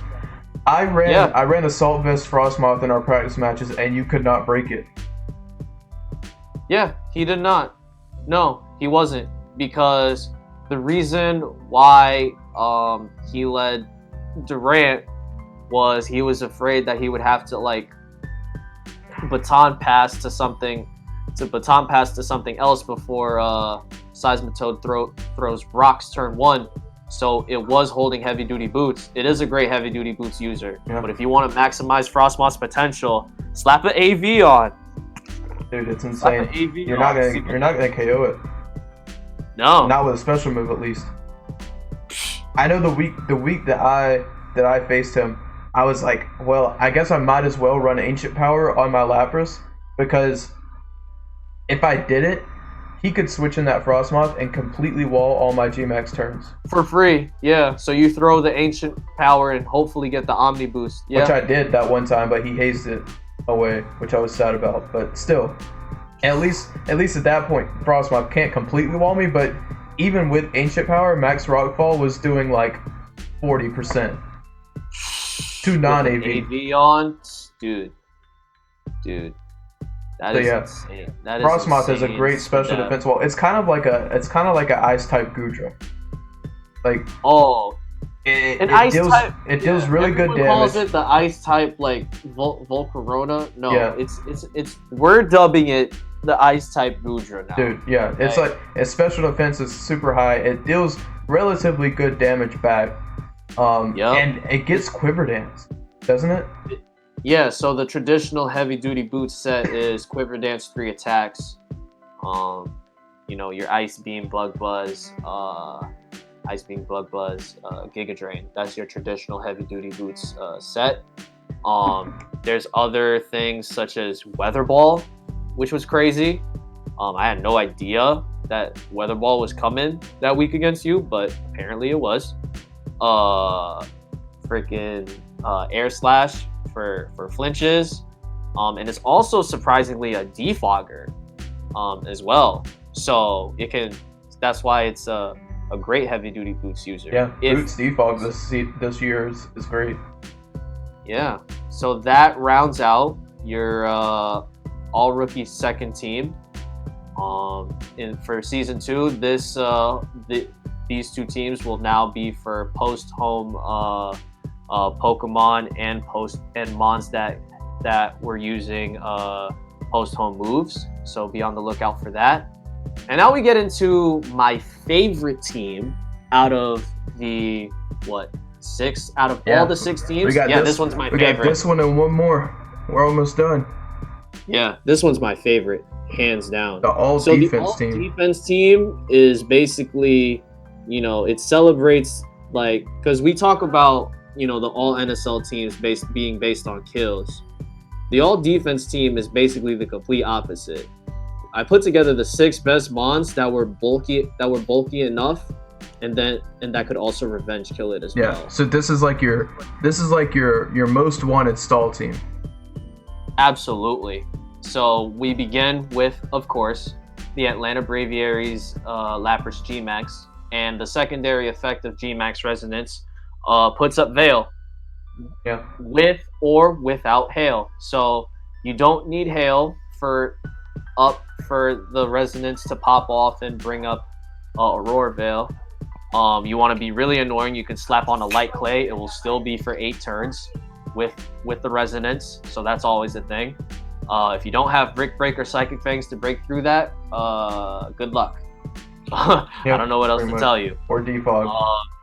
Toxapex is on this team because it was single-handedly the passive kill leader with 4 kills.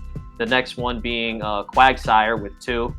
Toxapex was drafted first overall by the Nassau Needlefish. That was the first pick in the entire draft. You would think, Corviknight, Gmax Corviknight, Galar Darmanitan. It was Toxapex.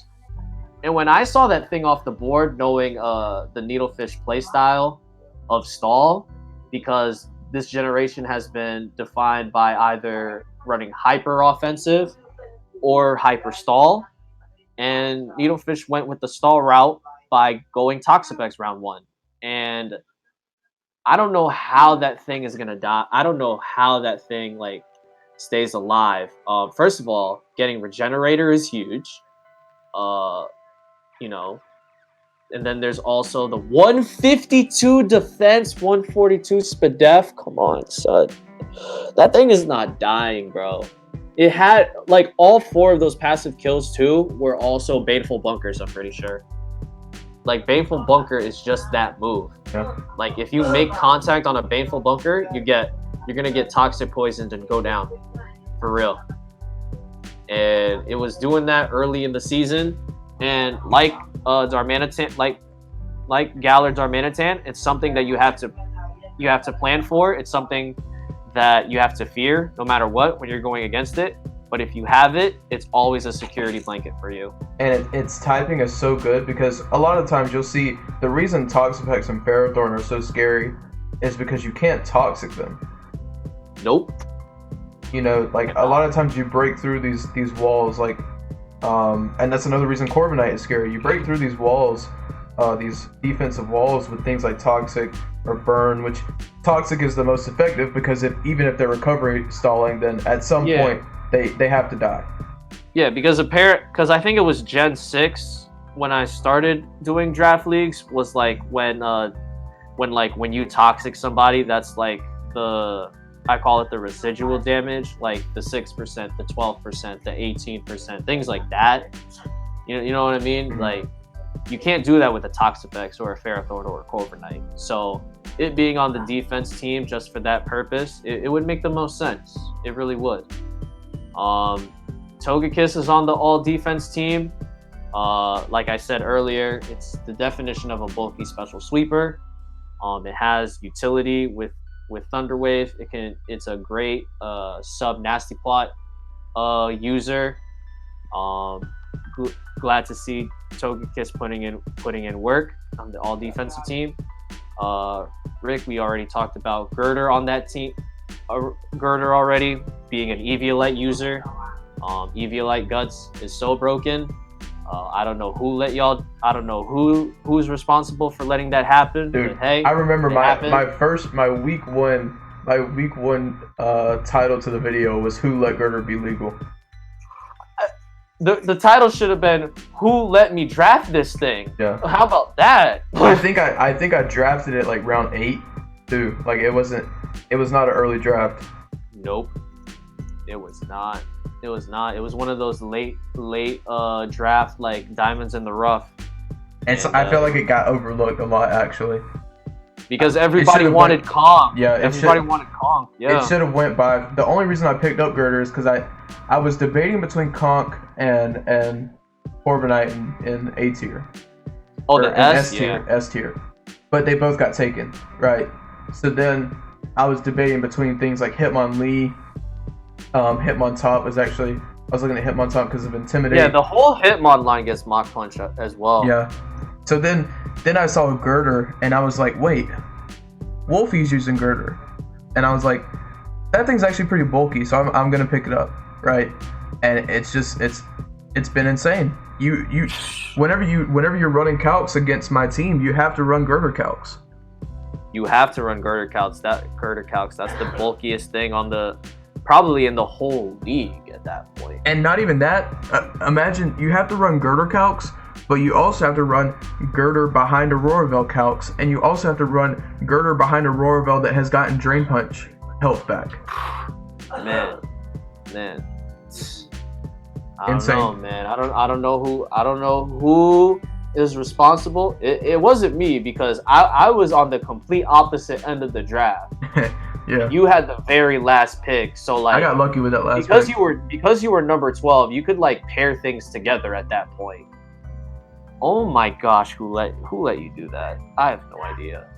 But we go to the last two defensive lines on the team. Malamar for me, simply because I believe that Malamar was the MVP in what could be the game of the year in week 3 against the Bar Harbor Barracudas. It was a bloodbath, 6-5, so I got a +1 differential somehow, some way. Malamar had 4 kills that week. If you don't know what Contrary superpower is, so Contrary makes what would be stat drops into stat buffs. So let's say like I hit a superpower off, I'm not getting my attack or defense drop. I'm getting a free bulk up and hitting you with a superpower. And then Orb Beetle threw up webs, and that was the biggest mistake Mayo could have ever done, giving me contrary webs.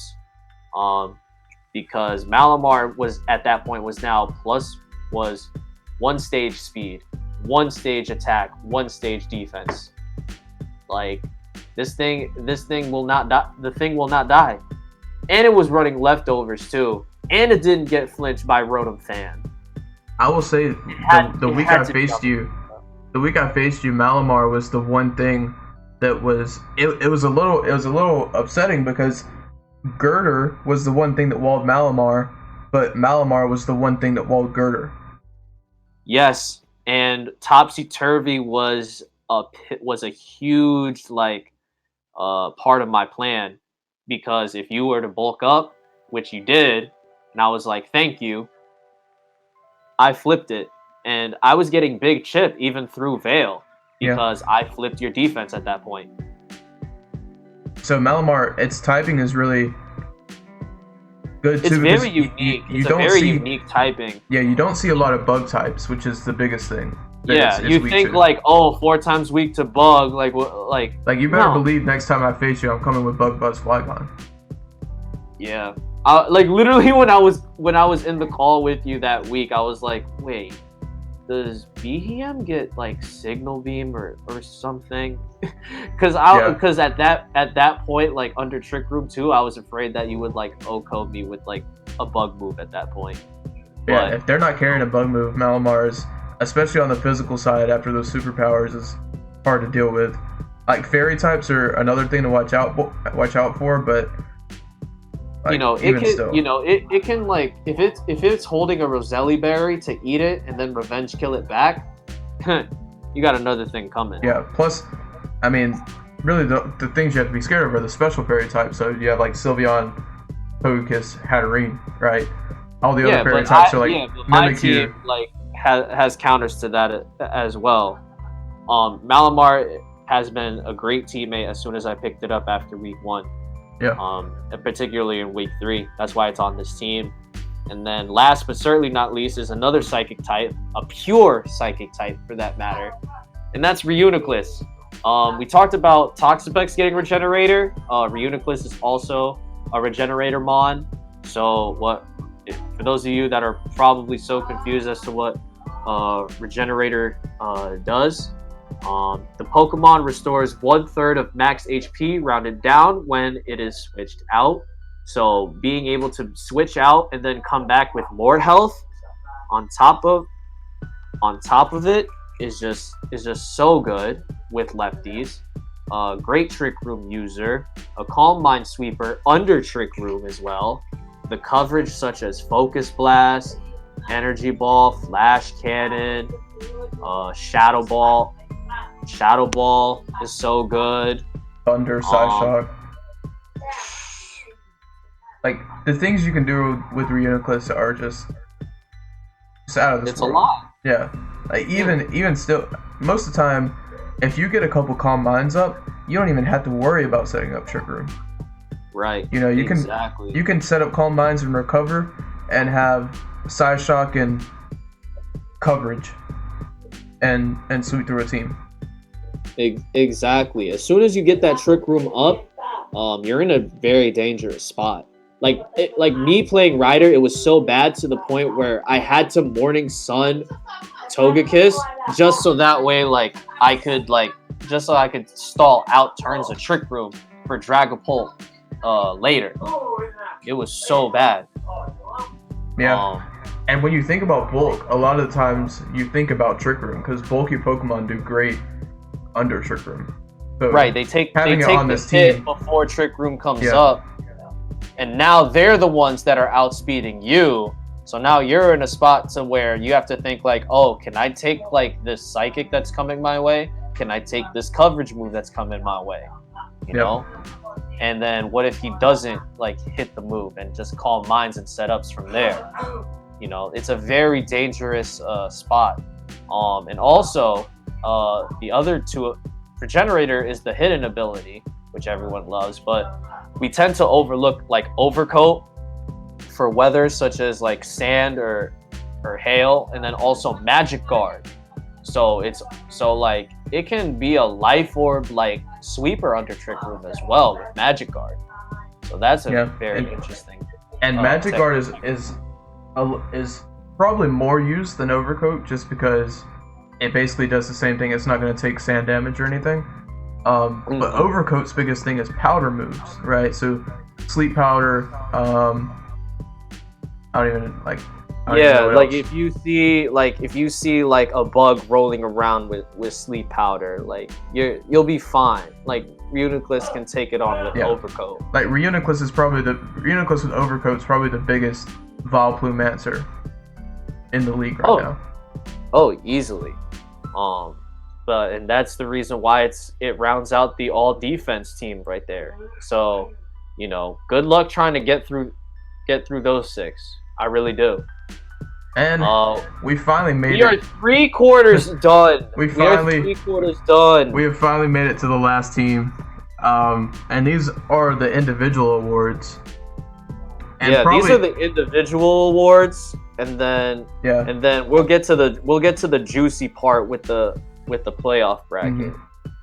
So these are the awards. I with the layout I couldn't fit the actual names, but we'll say the actual names of them as we go through. Basically, what I have wrote down is I have MVP, Rookie of the Year, Best C Tier, Most Improved, Best Free Agent, and Coach of the Season. And they all kind of speak for themselves. This is probably what I was most excited to see. So MVP obviously is the Pokemon with the most kills throughout the season, which it has been for the whole season. We've said it before. It was Komao with 16 kills and 3 deaths or something like that. Yeah, those are crazy numbers. It's crazy because it's such a good offensive presence, but at the same time, it's really good defensively too. If you want to use it that way. Yeah, it can surprisingly take like a quad fairy move that's quad weak through a clanging soul. Mm-hmm. It's so good. It's so good. Like especially if your draft allows Omni boosting, Komao is definitely the best Omni booster in the decks right now. Oh yeah, no doubt about it.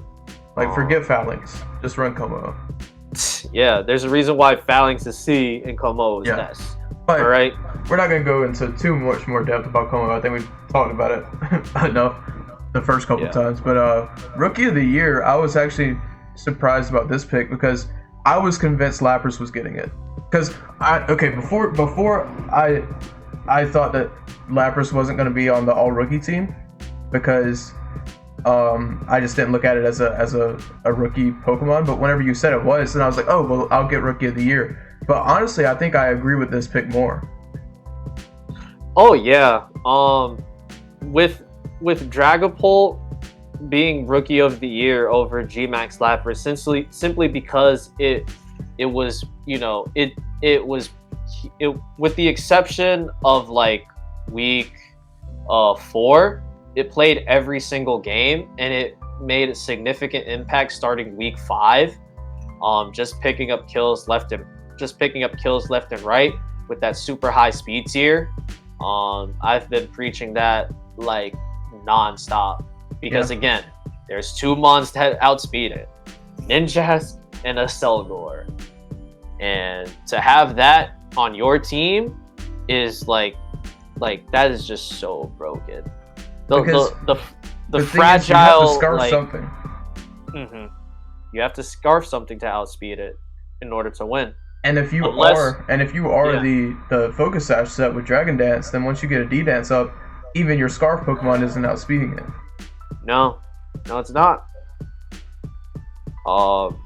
Dragapult is not only fast, it hits on both sides, on the physical or the special side, so you have to game plan for which one is coming and which one's not. But it's weird because Phantom Force, right? Phantom Force is a pretty common move on physical Dragapult, and usually 2-turn moves in singles are considered pretty bad.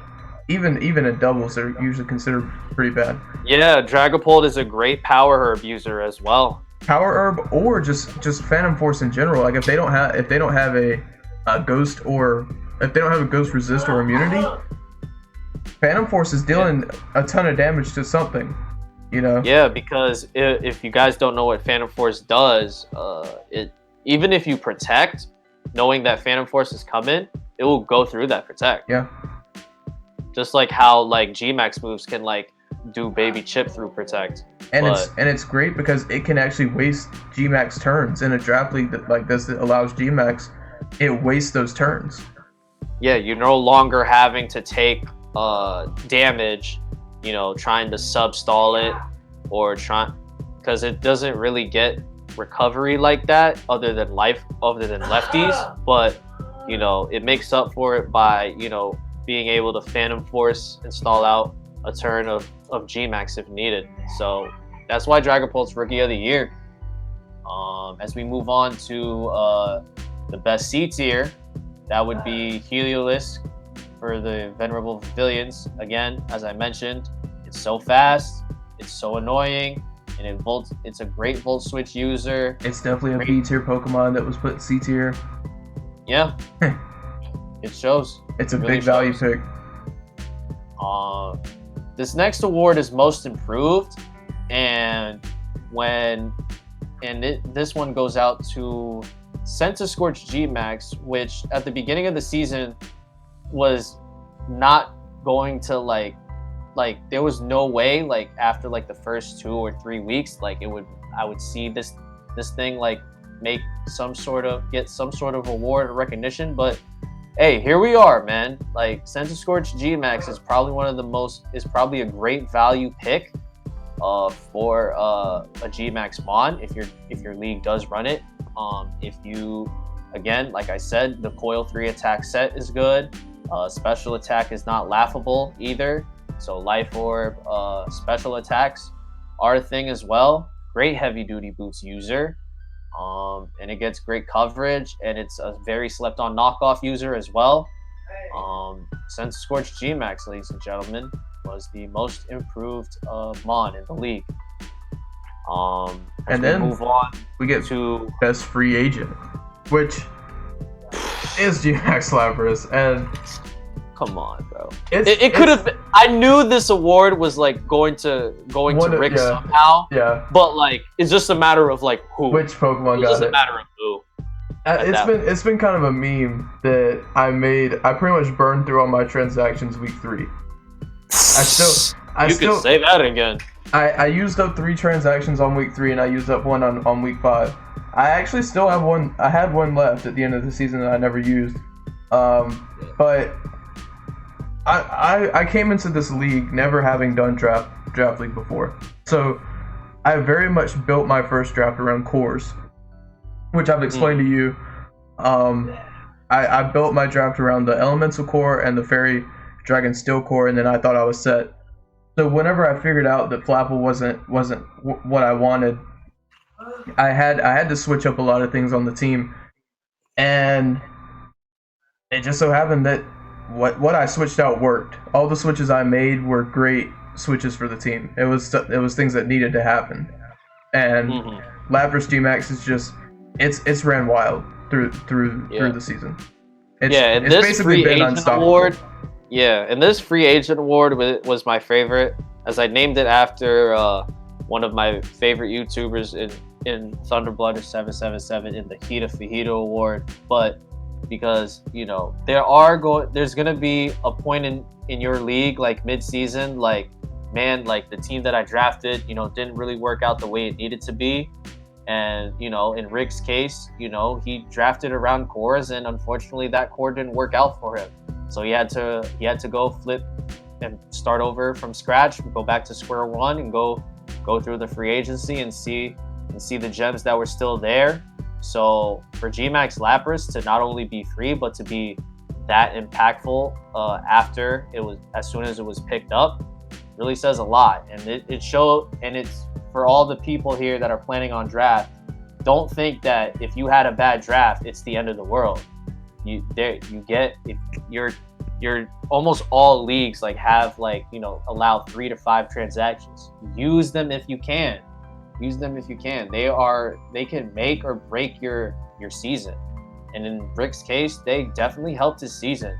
Yeah. Late season, absolutely. And don't be scared. Don't be scared to use them either. You know, like a lot of people say, well, I only have 5. I'm only making the changes if I really need to. Don't be scared to go through 2 of your picks. You know. Mm-hmm.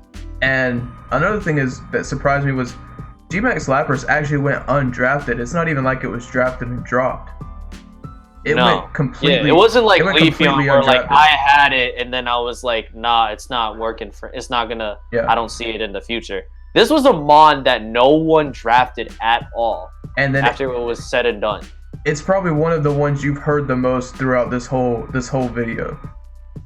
With I think Lapras is probably, beside like Como maybe, probably has the most awards and has been recognized the most in this video. Yeah, Lapras and Komo'o are just cleaning up house here today. They really are.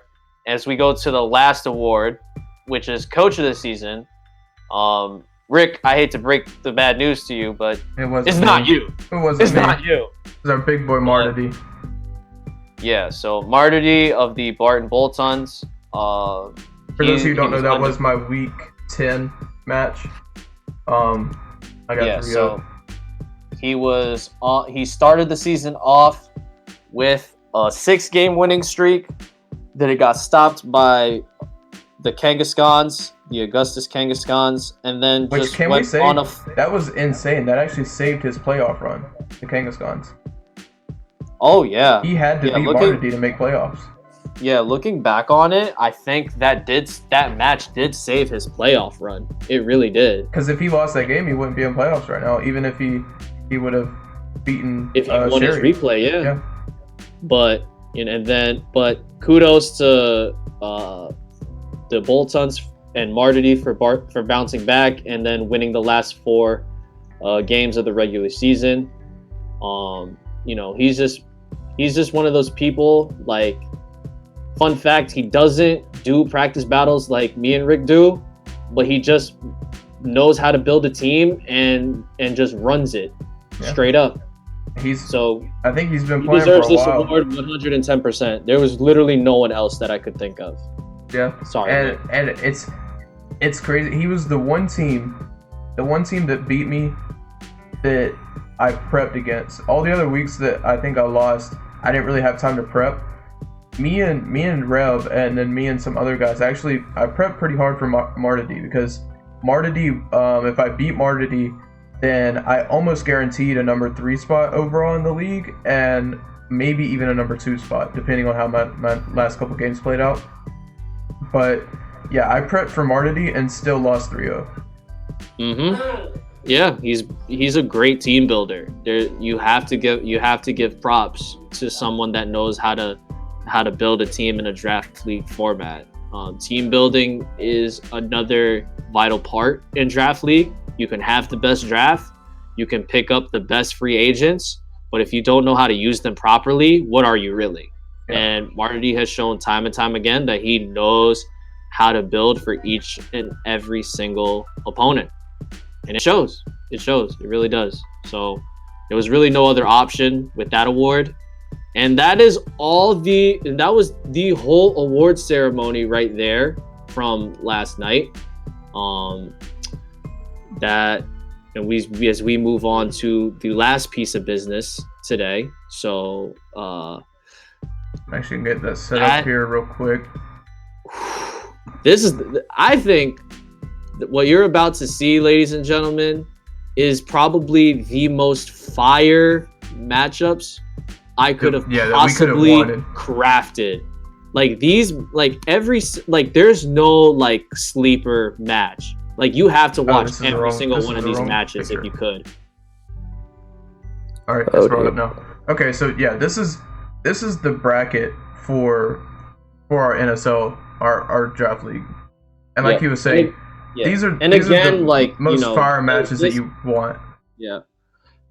These matches are not going to be able to start until Monday. So you are guaranteed to see a video. Well, I would say at least like an 85% chance that there will be a video up next Friday. Yeah, for there should be. Especially for, as we highlight here, the Venerable Pavilions will be taking on your Atlanta Braviaries. A VGC Clash of the Titans in singles draft league, which is hysterical.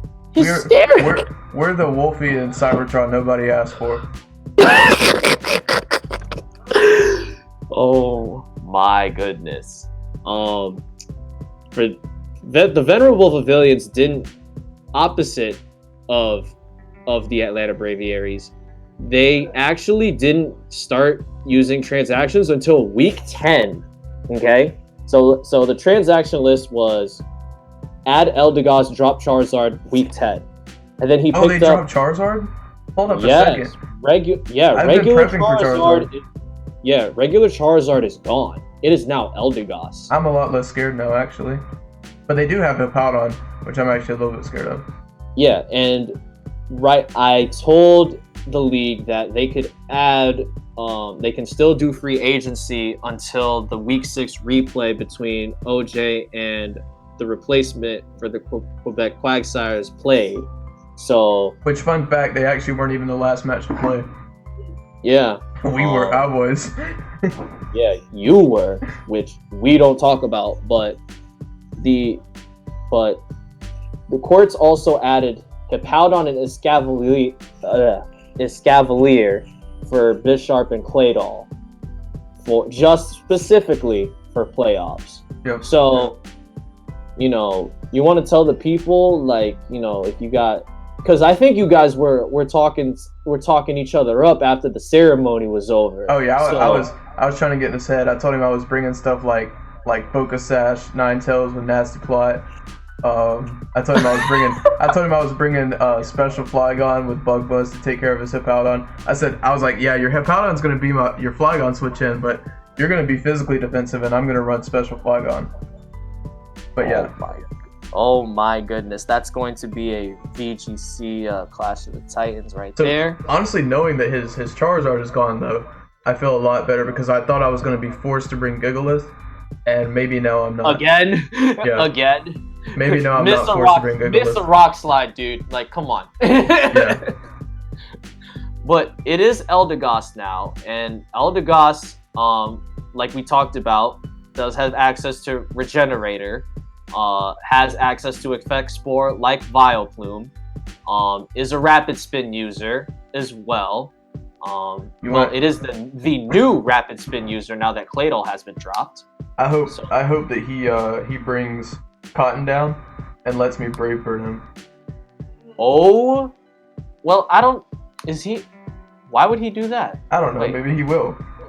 Maybe he does have a tendency to like rush through certain matchups though. Like in the season, like there were times where like he would forget to team build. So, But he has 2 weeks. He has 2 weeks to team build now, so I doubt he's gonna rush through this one.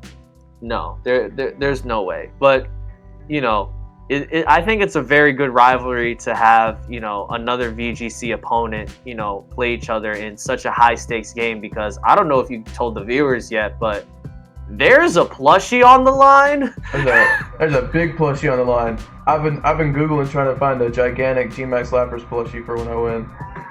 Yeah, the limit is $100, but the benefit is that the winner gets to pick the plushie that is $100 or less of choice.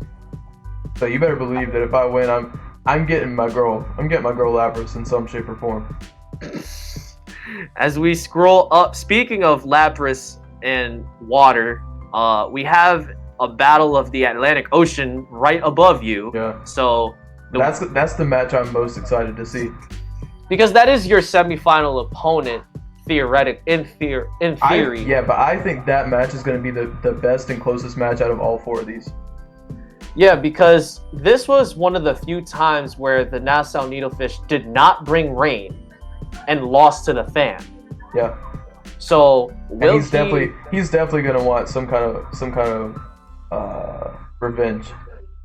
He not only wants some sort of revenge, but he's probably plotting up some kind of way to bring Rain Dance in against the Bar Harbor Barracudas, and they also did a transaction for the playoffs, dropping the mascot Barracuda for Cinderace, which was previously coached by OJ of the Augustus Kangaskhan.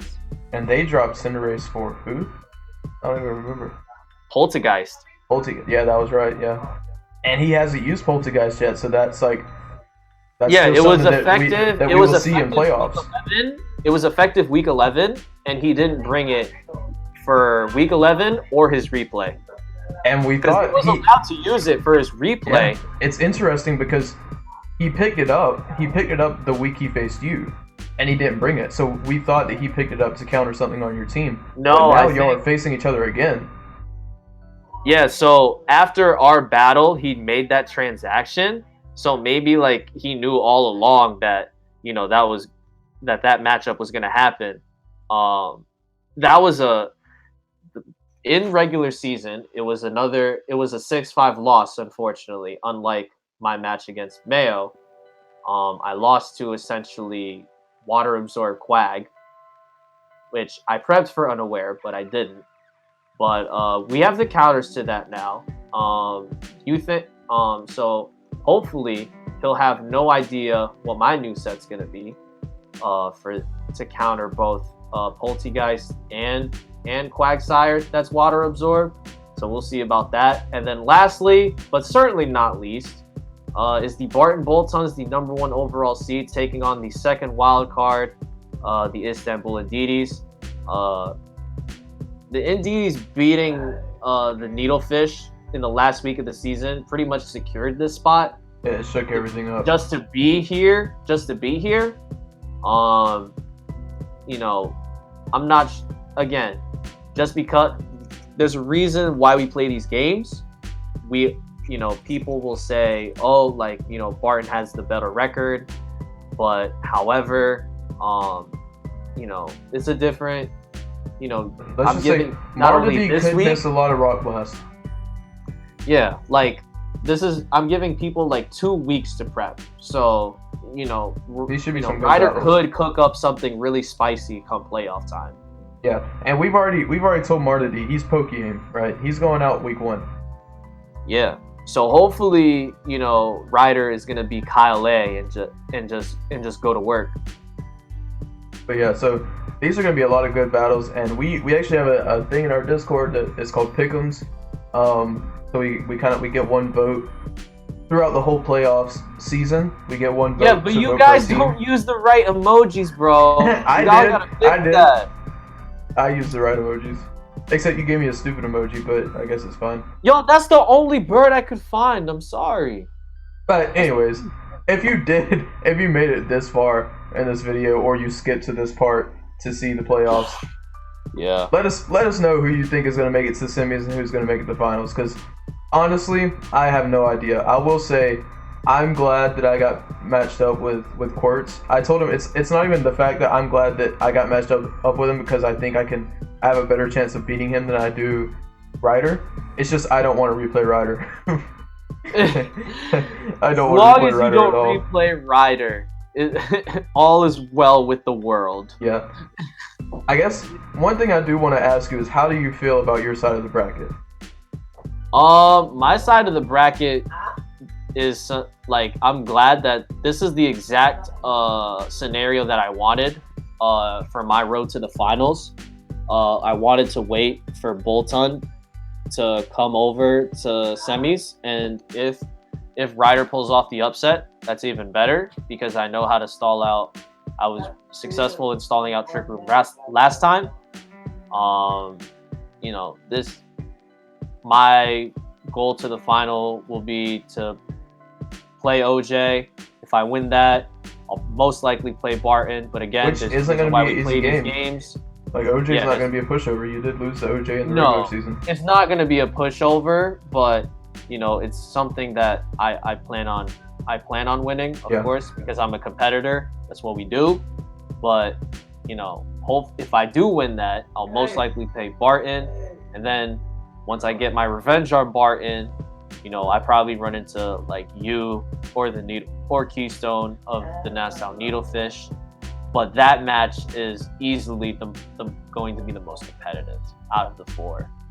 Because there's a lot of questions that need to be answered in that match. Will the Needlefish bring rain this time? And will the Barracuda like have a Cinderace debut? Yeah. So many questions need to be answered in that match. I have to say, I'm very happy with my side of the bracket actually. Everyone that I didn't want to face is on the other side. Yeah. Outside say that again. Outside of the Kangaskhan's, like I do have a really good matchup against the Kangaskhan's. Everyone I didn't want to face is on the other side of the bracket of me, so I'm really happy about that. I do think I'm not saying I'm not saying this because I think I'm just better than you, but I do think that my matchup against you is good. It's just week 2 you caught me off guard. Mm-hmm. So right. So I think in a replay is a lot more competitive than what it was initially. So I'm not super scared of you. Yeah. But like you could still pull some shenanigans. And I think what's really cool if we do end up facing each other off in the finals, it would be really cool to see our brand new teams, because our teams from week 2 up until this point are so different. They're not the same at all. I was still using Flapple and Teleon then. Yep. So that's gonna be a lot different. And I will say I think I have a good matchup against the Vivians. They did pick up Hippowdon, which is gonna be a little harder for me to break through. So we'll have to look into that some more. But between the Barracudas and the Needlefish, I actually kind of dominated both of those matches in the regular season. Yeah. I think my matchups against them are really good. The Needlefish more so than the Barracudas. But I think that Keystone is probably going to pull out this win. And I think if he does, Special Flygon is probably going to come out in the semis. Because when we were talking about other people picking up Flygon, Exhibit A, Keystone really wanted it, actually picked it up, and then me and Ryder had to correct him and was like, "Oh, Rick already took it. Try again." Yeah. and I think the reason I'm saying Special Flygon is probably coming out the semis is because he knows now that Leafeon completely walls his team. So if I face him again, I'm definitely looking for a poison move on his Toxapex, and I'm looking for him to keep his Arcanine. Did he bring Toxapex that week? No, he did bring Toxapex that week. He was just running everything but a toxic move. He had like Baneful Bucker, Recover, Scald, and something else that wasn't Sludge Bomb. Like he didn't have like Toxic the move. He probably had a poison move as the 4th. Yeah, what happened was I subbed, so he could only hit me with Scald. And it took two Scalds to break my sub. So. Oh yeah, because you resist. That's true. So I'm definitely looking for him to keep his Arcanine alive a lot longer. And with that, the Intimidate is a little annoying. Yeah. So Special Arcanine is so Special good Flygon with Earth drafting. Power. It does everything. Special Flygon with Earth Power might be the move in the semis. But we need to focus on week 1 here in the playoffs. Yep. You have 2 weeks. You have 2 weeks. Yeah, I got to get through that Hippowdon somehow. But I will say I'm very happy with the teams that I see on my side of the bracket. I think these are the teams that give me the best run to finals. Yeah. And hopefully, if all works out, we're gonna have a final special here on the channel. And yeah, even if I'm not in finals, I think I'll do something. I'll try to do something. And we'll try to watch the finals live, or at least record it and post it, because that's gonna be a good game. Yeah. And like we said before, the finals determines not only a champion, but the prize being the $100 plushie. So that's gonna be exciting. It's gonna be exciting. It's going to be an exciting next 3 weeks. I'm gonna tell you that right now. Yeah. So enjoy the week off. It's been your boy Eli the Rebel signing out. If you had the patience to go through this video, comment down below full FULL each time. If you've somehow got it to this far out in the video, Yeah. or if you just skip through and just put skip. Yeah. Hopefully these timestamps probably helped out a little bit. I'll try to make a note at the beginning saying that there are timestamps because we didn't actually mention that at the beginning, but Rick and I get will some we'll put some timestamps in the description. But this is going to be in a very exciting 3 weeks. But for now, we'll have some R&R, and hopefully next Friday, quarterfinals. All right. Your boy Eli the Rebel signing out. And with that, guys, that's where I'm going to leave you too. So if you like what you saw, like, comment, subscribe, and we'll catch you on the next one. See ya. Peace.